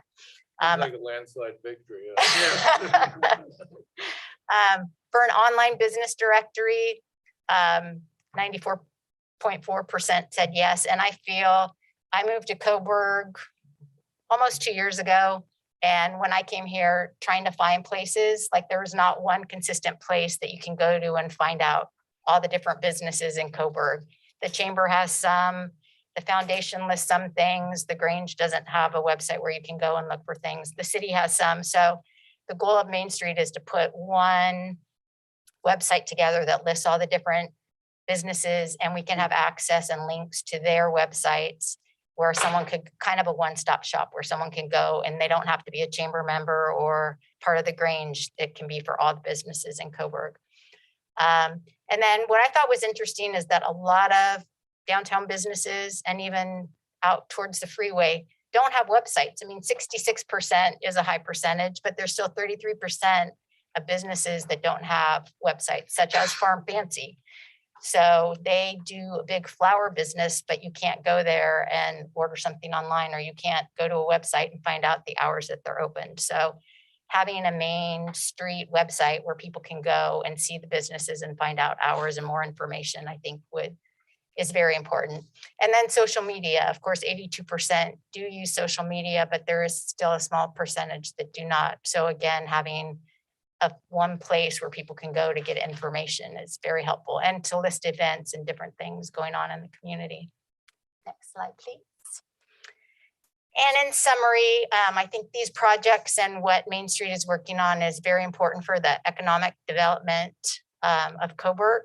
Also, the beautification of Coburg, art and murals, I think would enhance Coburg and would also bring more people here. And when there's events, special events going on, it just is a natural way to make people feel at home and feel part of the community. I think with murals, we can showcase all the wonderful historic things of Coburg, and that brings families and kids and brings people to Coburg to see the different art and creations that are here. I think flowers are beautiful and bring color as well. A business directory, wayfinding signage, welcome signs at the north and south ends of town, I think are great for our businesses and for tourists coming in, knowing where Coburg starts and where it ends. And just Main Street is looking forward to being an integral part of Coburg, working with the city, the Grange, the chamber, the foundation. And I just thank you for all that you do, and thank you for allowing me to be part of this fabulous city. Thank you. Thank you. Does anyone have any questions about what's happening with Main Street? Councilor Alexander. I think it's great ideas. Thank you. Especially the north and south entrances. I think I'm looking forward to seeing you. I do think you should incorporate more about the farming that's around us. The horse that founded us. Right. Well, not really founded us, but it was in the beginning of the founding time. And then the bicycle. Yes. We call this. It's a bicycle. Penny Those farthing. those are three, I think, staples for our area. Yes. The homes, the historic homes and the buildings and the school and all that, that is, and even the blue bear and the chicken, those are great ideas. But I definitely would love to see more about farming, bicycle and horse. Yeah. Because I think that's what we really set it apart from Eugene's historical section. Right. Because they can't really put that in there. Theirs is homes, buildings, things like we saw tonight. So maybe incorporate things that other cities around us couldn't. Mhm. You know what I mean? Something Yes. Thank you. So if I could insert there, I think you'll be very happy then at the new bike hub has like that. thoughts for murals. They will be done by the children, the background, but the center of it will be old by penny farthing, other types. So that's something that Tracy has really incorporated in a lot of the things is how do we bring all of this that we were and still are. into the public. I'm really excited about that. Very Great ideas. Councilor Fox. I was intrigued by the flower baskets and the lowering. Is that by chains or something? Well, I think they're stationary. There's just different levels, like you have actual hanging metal so elements that you can put, so you can have them up higher or you can have them lower, but I like that idea, maybe being able to raise and lower them. That would help maintain them and for watering. And I love the flower baskets. That's one thing downtown Eugene does very well is killer Yes. flower baskets. Councilor Bell. I would encourage us to think about the height of the flower baskets and how those are maintained. I mean, even the pots that were around this summer, many of them died. Is it Public Works that will maintain them? Is it the business they're sitting in front of? Is it the Heritage Committee going? I don't know, or Main Street Committee going around? Right. And that's what I know, the That's a ones that were problem. there, that were out this past summer were maintained by the businesses where they were. And some did fabulous jobs and others, you know, had other things probably they were focused on. But, and that's what we would need to discuss too. It probably, if it falls under Main Street, it would probably be something that would come under Main Street in terms of maintaining, but we still haven't. That's something that we would discuss with Ann and whether that would be Public Works or I Main know Street. that's been a problem. with Emphasis other on again. cities. Yeah. We've discussed it many times. Yeah. It is a problem for other Yeah. cities that I've lived in, have abandoned them because they simply. Right. abandoned. There are self-watering systems, and so that I believe they're a little bit more expensive, but that might be something that we consider as well. That's a good one. Maybe plants that don't need much water. Exactly. Indigenous plants. Well, I did mention to Ann, and this probably wouldn't be, but using artificial flowers, I mean, it's not the same. They do make some Right. that are beautiful. I mean, you wouldn't know that they are artificial, but it's not the same as having the real flowers, so. But there's definitely options out there. I just know my daisies never die. They never die. You just, every snow, it doesn't matter. They're just Still there. hang in there. Even the heat wave. Well, I want to say that it's been a pleasure to work with Tracy on the Main Streets program. She's got a lot of energy and obviously some good experience and background to help us. And I think the Main Streets program is one of the bigger issues that's going to make Coburg better than what it is now. And so I certainly fully support anything we can do to make it move forward.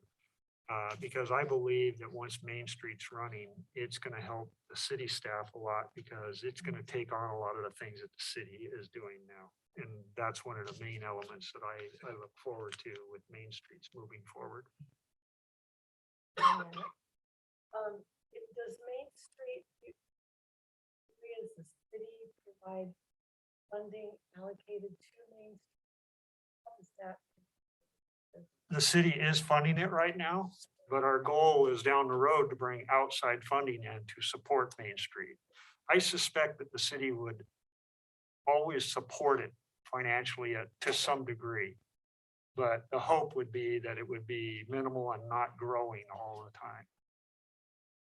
You know, we used to do it with the school, the community school and stuff, but the environment, or not the environment, the development, economic development factor and just the coordination of information, like she was mentioning, we don't have a website. You know, how many of us, somebody asks us a question about Coburg, you can't refer them to a site. You got to give them 3 places and maybe when all else fails, call City Hall. And that's some of the stuff that we want to fix in this town. And I think Main Street's the answer to that. But right now, to answer your question, the city is supporting all of it with economic development funds. Our hope is to move away from that.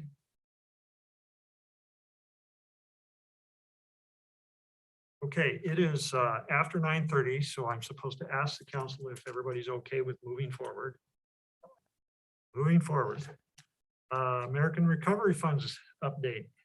Ann, oh, thank you. Thank you very much. Sorry. Thanks. So I'll keep this short. Council have seen reports on the American Recovery Funds before, so I don't want to, you know, we have received our first piece, first half of the American Recovery Funds in August at about $129,000. So we have discussed how we would spend those on several different occasions. And so I have come up with some items that we probably want to focus in on and bring them to the council's attention. The council can say, yes, that's a great idea. And I can bring back a resolution to spend the funds for this year. We will receive equal amount of funds next year. Those can be programmed next year. So, or you can say we can fund some of these, but we'd like to leave some money and think about it. So the things that I have, what I would recommend is the design and engineering of the public workshop. I think we have all agreed that that needs to happen. We can't move forward for funding of that until we have an engineered design. The bike kiosk, the council's already allocated $15,000 for the bike kiosk. And you've already allocated $15,000 for the Coburg Chamber. I had a recommendation that you allocate $20,000 to the Main Streets program so that they can get some of these projects that they're planning done. One of the things that they clearly stated was downtown beautification and economic development was a viable expense for the recovery fund. And so trying to get people back to the downtowns, back to your businesses is important. We did put about $20,000 into this room with all this equipment. We can allocate $20,000 to be paid for with the recovery funds, and they do qualify for that. And then broadband planning and feasibility of $10,000. So if the council, I mean, I'm happy to take your questions, or if you have other ideas, if you were supportive of this work plan, we could come back with a resolution that the council says we're applying these funds to this. So I'm welcome the discussion and questions. Looks like we're a few dollars over. I titled this up to 130,000. I think our amount Yeah, we've gotten is 129. 129,864. 864. So I was yeah. just kind of, Yeah. We juggle just a little bit to come out. we would have to juggle. And we can't use any of it for repair or upgrade roads, No, traffic well, control, things like that. yes. So water and sewer is a big thing. Why they didn't allow for transportation unless they just knew the transportation bill was coming, so. But water and sewer is a clear one. It was kind of a complicated thing if you wanted to use it for roads. It could go through the general fund, but it was a very complicated where you had to prove that there was no other source, and I don't think we're in very good shape for that since we've established the TUF and doubled our tax, our gas tax. But I guess I'm just thinking of ways that we could spend the money that would impact more. Which I know that for us, this is great. I would not want to see this money go to this. I mean, it doesn't make sense.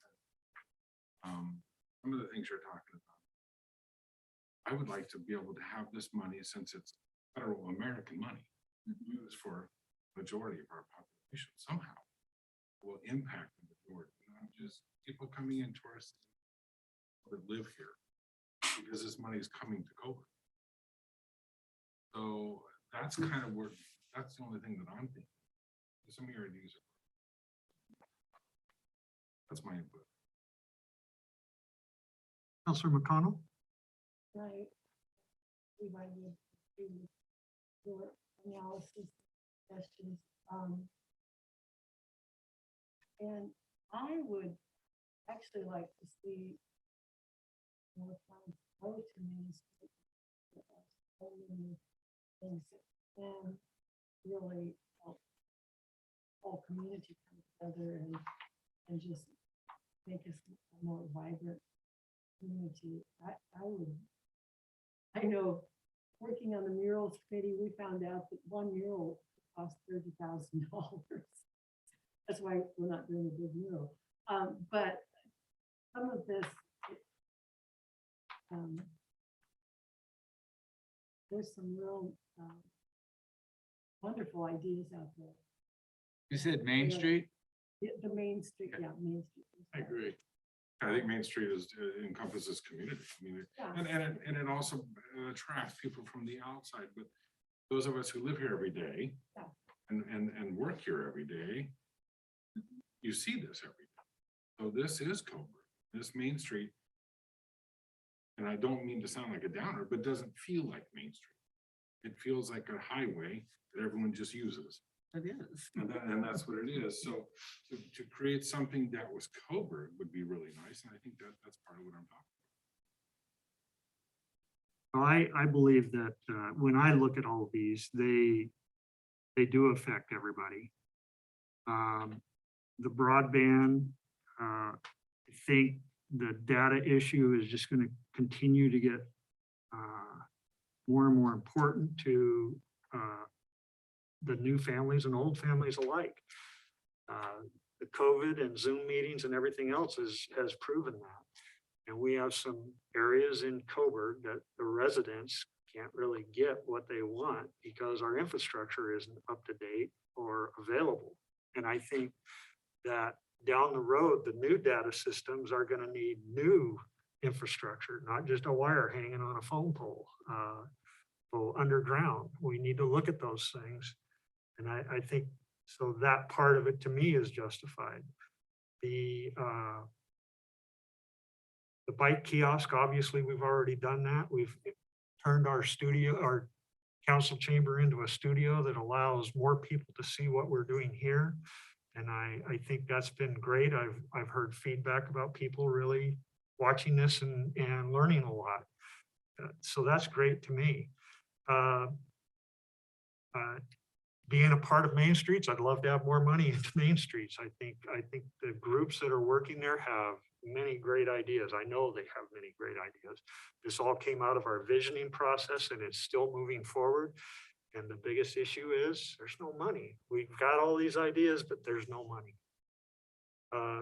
The public workshop is very frustrating because I used to run a fleet and you guys can imagine your cars, all you folks imagine your cars sitting outside in every bit of weather that you have to get into every day and work on. And things like our backhoe and stuff that we paid $65,000 for, and it just sits out in the weather. And I think that's just an investment issue that we have really got to cover. So, I think all of the things that she's listed here, I can't think of really anything that would bubble up above these or come onto the list as new. It's just a matter of where we're going to put that money as far as how much. And the other part is remember we have more coming next year too. So there's a timing issue too. I guess I just want our population to look at it. I'm looking through their eyes, not ours. So through their perspective, I want them to feel that we are spending this money wisely. I agree. Bringing this to the public is great, actually. But I'm not sure how much of the population is that. I'm sure there's a percentage. I don't know. So I'm kind of speaking with question at the same time. I just want to make sure that when we're asked by the citizens that live here, how we're spending our money, that we can put our head high and up. I mean, not, oh, don't worry, we get more next year. I don't want to talk that way. Well, I'll give you the two things that I think affect the most people for the biggest bang for the buck is our communication. We've got to have one place that people can go on the internet, find out about Coburg. And the other one is our Main Streets program with the art and the cultural aspects that we want to promote through that, the signage and all of those things. Those are the two things that I believe will hit the community the most. I can say that the work to this room, we put $50,000 into a capital outlay line for City Hall. You can leave it there. The updates to this room can be left there. And we can apply that $20,000 to Main Street and give Main Streets $40,000. I had just thought that since it qualified, you might want to think about going ahead and paying for the communication equipment with these funds, because they very much qualified, but they don't need to be used. We have a budgeted line for capital outlay for City Hall. So if you think that you want to give more to Main Streets, then we can certainly do that. That's kind of why this discussion is so important, is trying to get a direction from council of where you want to see those funds. So Three instead, of us have said the Main Street thing.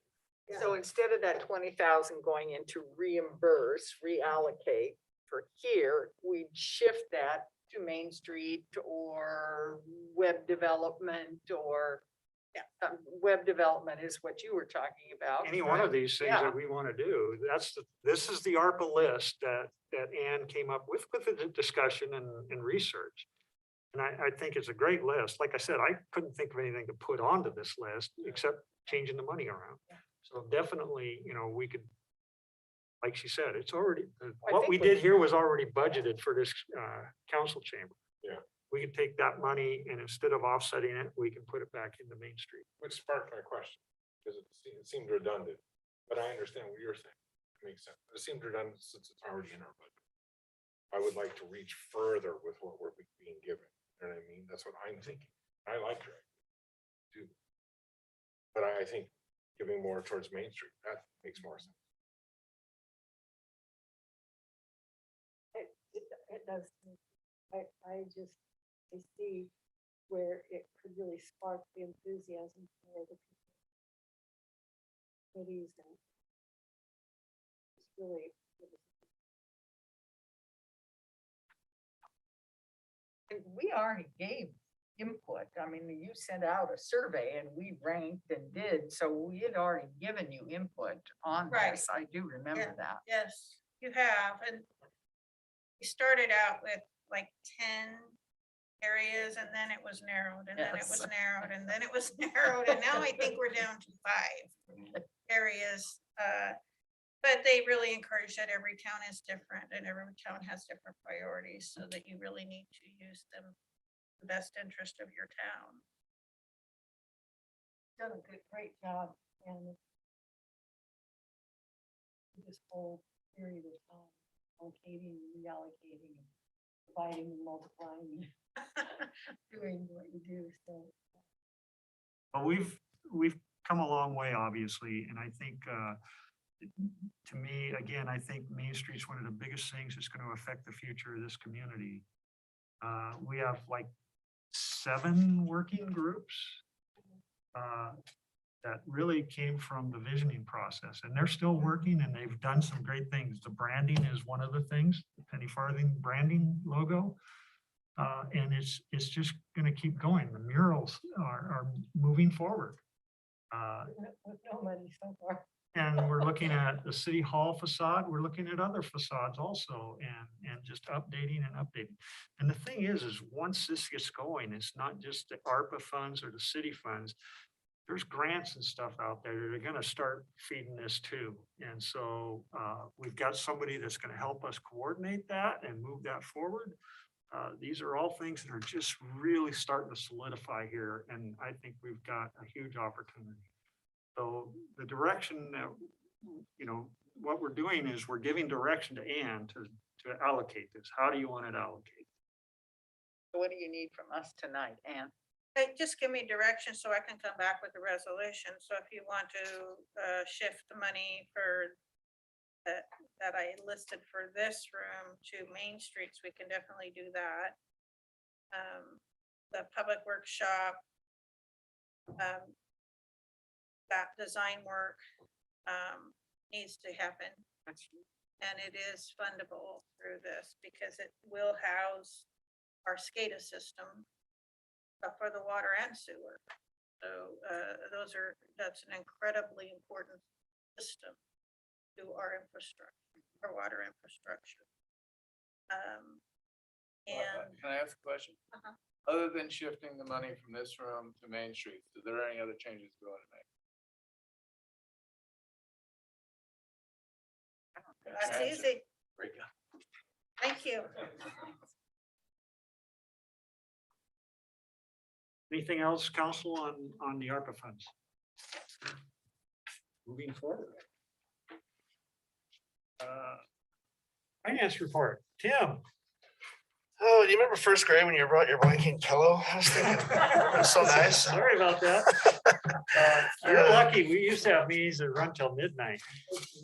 Yeah, I've been in a few of those. What we have is actually, I want to clarify, this is actually a quarterly report. I know it says monthly on both the form and the agenda, and I apologize for that. That's my mistake. But this is actually for the first quarter of fiscal year 2021 to 2022, which is July through September of 2021. So the first slide, some of this stuff you're going to see in the slides is in your packet and some is not. So I just wanted to point out, if everything came in evenly, we'd be at 25% of revenues and expenditures, but we all know that that doesn't really happen. The first quarter of each fiscal year is a little slow. We're kind of waiting on taxes. We try not to make a lot of major expenditures. One thing that's nice in this report is that our our cash is higher than it was at the same time last year by quite a bit. As we all know, that also could be some timing issues there that causes that, but the American Recovery money is part of that as well.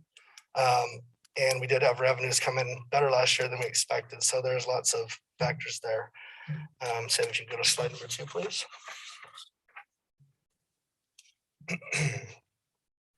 So whole city revenue was $1,078,046.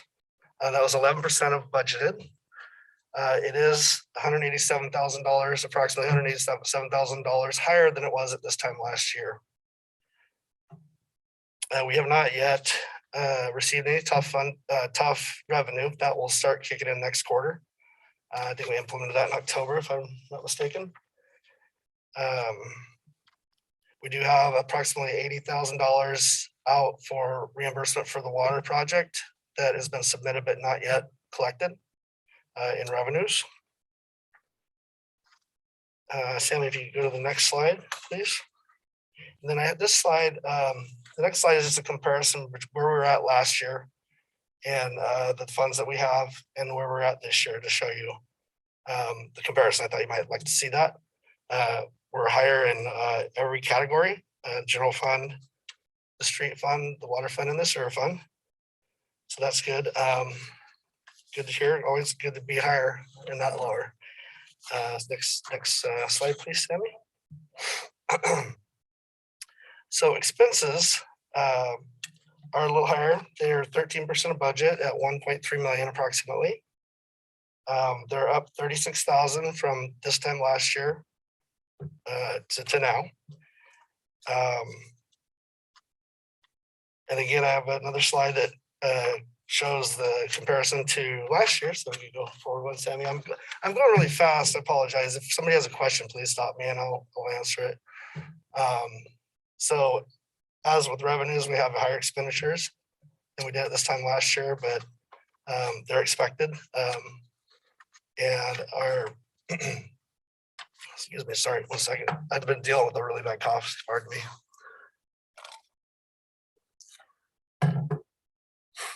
But they're not, no one expected expenditures from last year to this year. Then I have a couple of slides that were requested. Sammy, if you go forward, thank you. So we did a comparison for the gas tax from April of 2020 to present. And so I just wanted to show you this because I know it's been asked for in the past. And wanted to see if anybody had any questions about this. And then if you go to the next slide, and I can get y'all copies of these slides if you'd like them emailed to you. These two specifically are good information. This is the same information. It's kind of like a horse race to show you our city gas tax. It's only the city gas tax has been coming in since April of 2020 to present. So, is there any questions? How much total have we collected with city gas tax? I don't have that number, but I could do the math really quick. No, that was. It's there. I just would have to, some of it's not there. but- Green is what we're collecting now. I'm sorry, I can't. Yeah, quite sorry. hear you. Can you go back one? Sorry. So green is what we're collecting now. The blue is from what we 2020. collected last year. The blue is from 2020 Okay. and the green is from the same month in 2021. Oh, That What makes are sense. the dollar amounts on those green charts there? The dollar amounts on the green. Just a sec, sorry. I answered, John. Okay, yeah. And I can I'll email them to everybody as well. So I was looking at the gas tax. I think that is gas tax. Isn't that? no, it's, Oh, sorry. I thought it was. oh, okay, great, super. So were you looking at Roughly particular? $13,000 to $15,000 a month. Yes, Okay. correct. And then if you look, April of 2020 was obviously COVID, so So kind of if we expect that. doubled it from 3 cents to 6 cents, why wouldn't it be like double from the blue month? I believe we doubled it in April of 2020, Ann, is that correct? Doubled it in April, but that's just, it didn't kick in till April, but you have to remember that we were in COVID. So the country was in a shutdown. Okay. And so we are starting to see,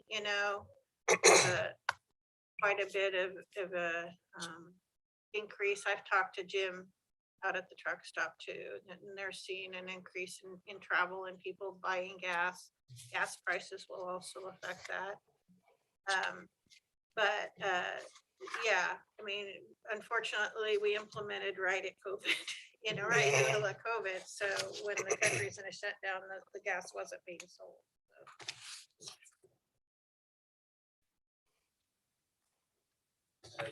$4 Yes, me too.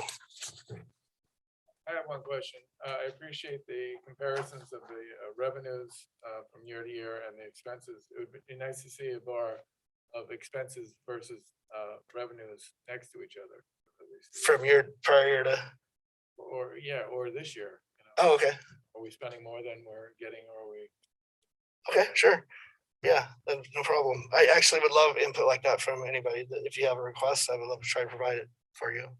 One thing to remember in the first quarter of the year that our expenses are always going to be higher than our revenues because we're waiting on our. Yeah, November and December, and But at least we have money now. Yes, we have. yes, The Jason months used to be horrifying because we didn't have the money to pay for those expenses. any other questions? I can answer.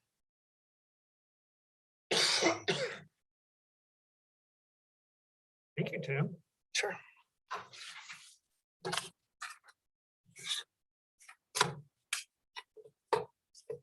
Monthly report, questions from Ann, and she has you have a PowerPoint? No. My script says you have a PowerPoint. No, I don't have a PowerPoint, Okay, but I'm happy to scratch that. answer any questions that you might have on the city administrator's report.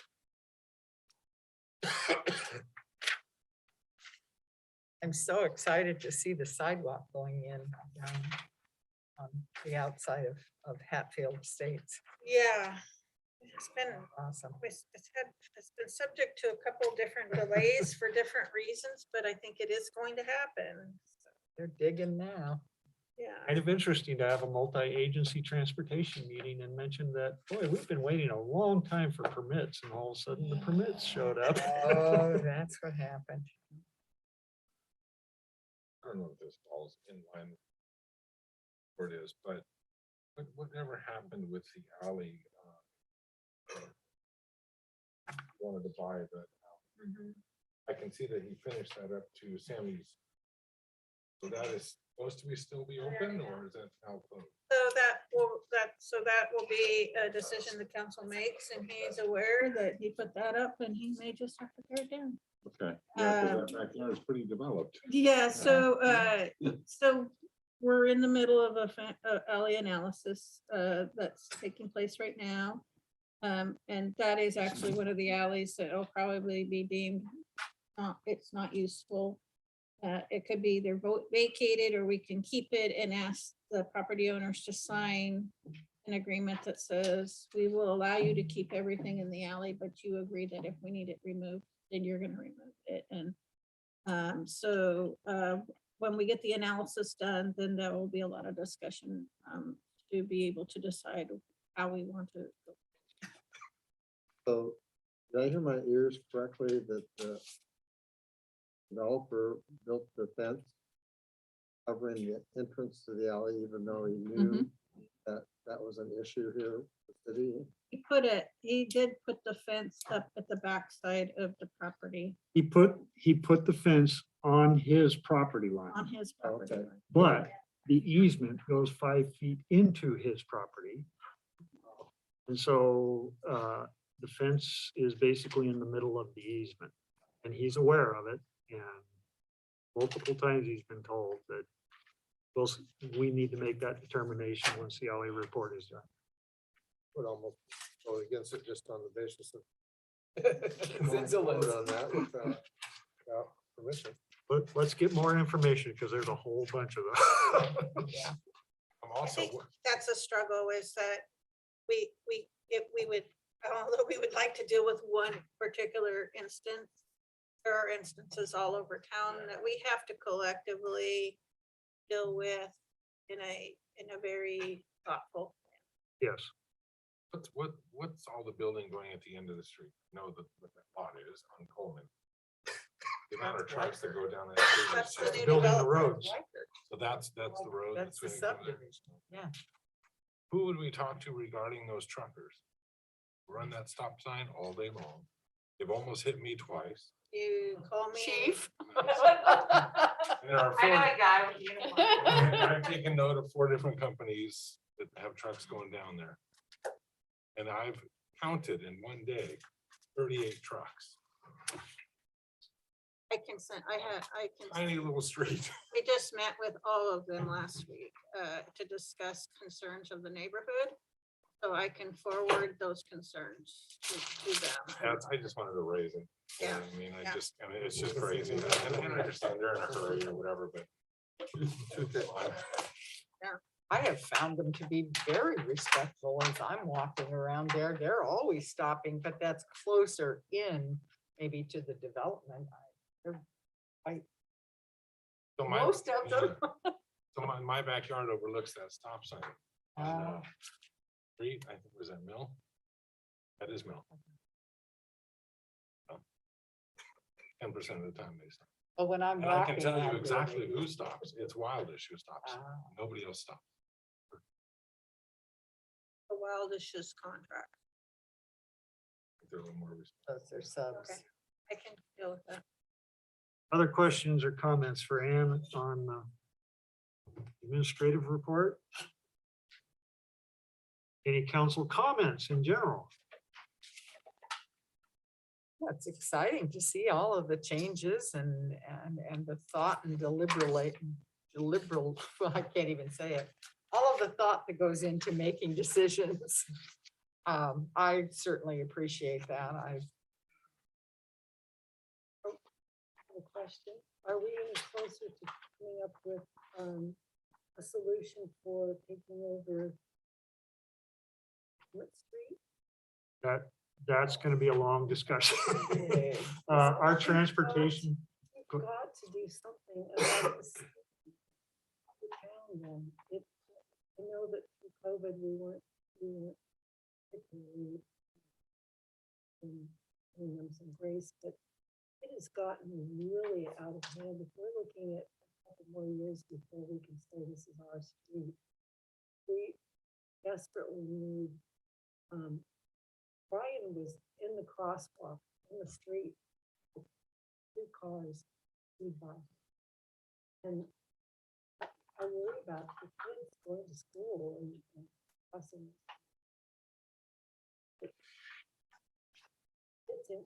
It's our main street. It's our main street. But it doesn't really have to be our street to enforce the. no, we still enforce it. I mean, seen 64 citations come to court for the next court hearing. So they're writing tickets. You know, and I know the chief's aware of it. I know he hears it all the time, and I know his officers are out there. And like I said, that's 2 a day for a month. They're writing tickets. And not everyone they pull over, they're writing tickets. So they're doing more than that. And we all agree it's frustrating, but Especially during when the kids are on the road going to and from school, it seems like maybe anything needs to happen. well, the chief gave a presentation, and they're getting training and funding to do those kinds of things, and they have done some of it. And I'm sure, you know, they're going to keep doing that. As far as the initial part of your question about whether we take it over or not, that really isn't going to affect what you're talking about, that issue. But whether we decide to take ownership of the county roads in our city streets is probably a year down the road. There's a lot of information. I would say a year down the road for it to happen, but there's a lot of information that we have to get, even say we want to move to the next step. We're still looking at trying to gather the costs of maintenance, the projected costs down the road, literally, of what we're going to look at 20 years from now when it needs a rebuild or a major restructuring or something. So all of those things, we want to get all of that, those facts, so that we can come to this body and make that decision.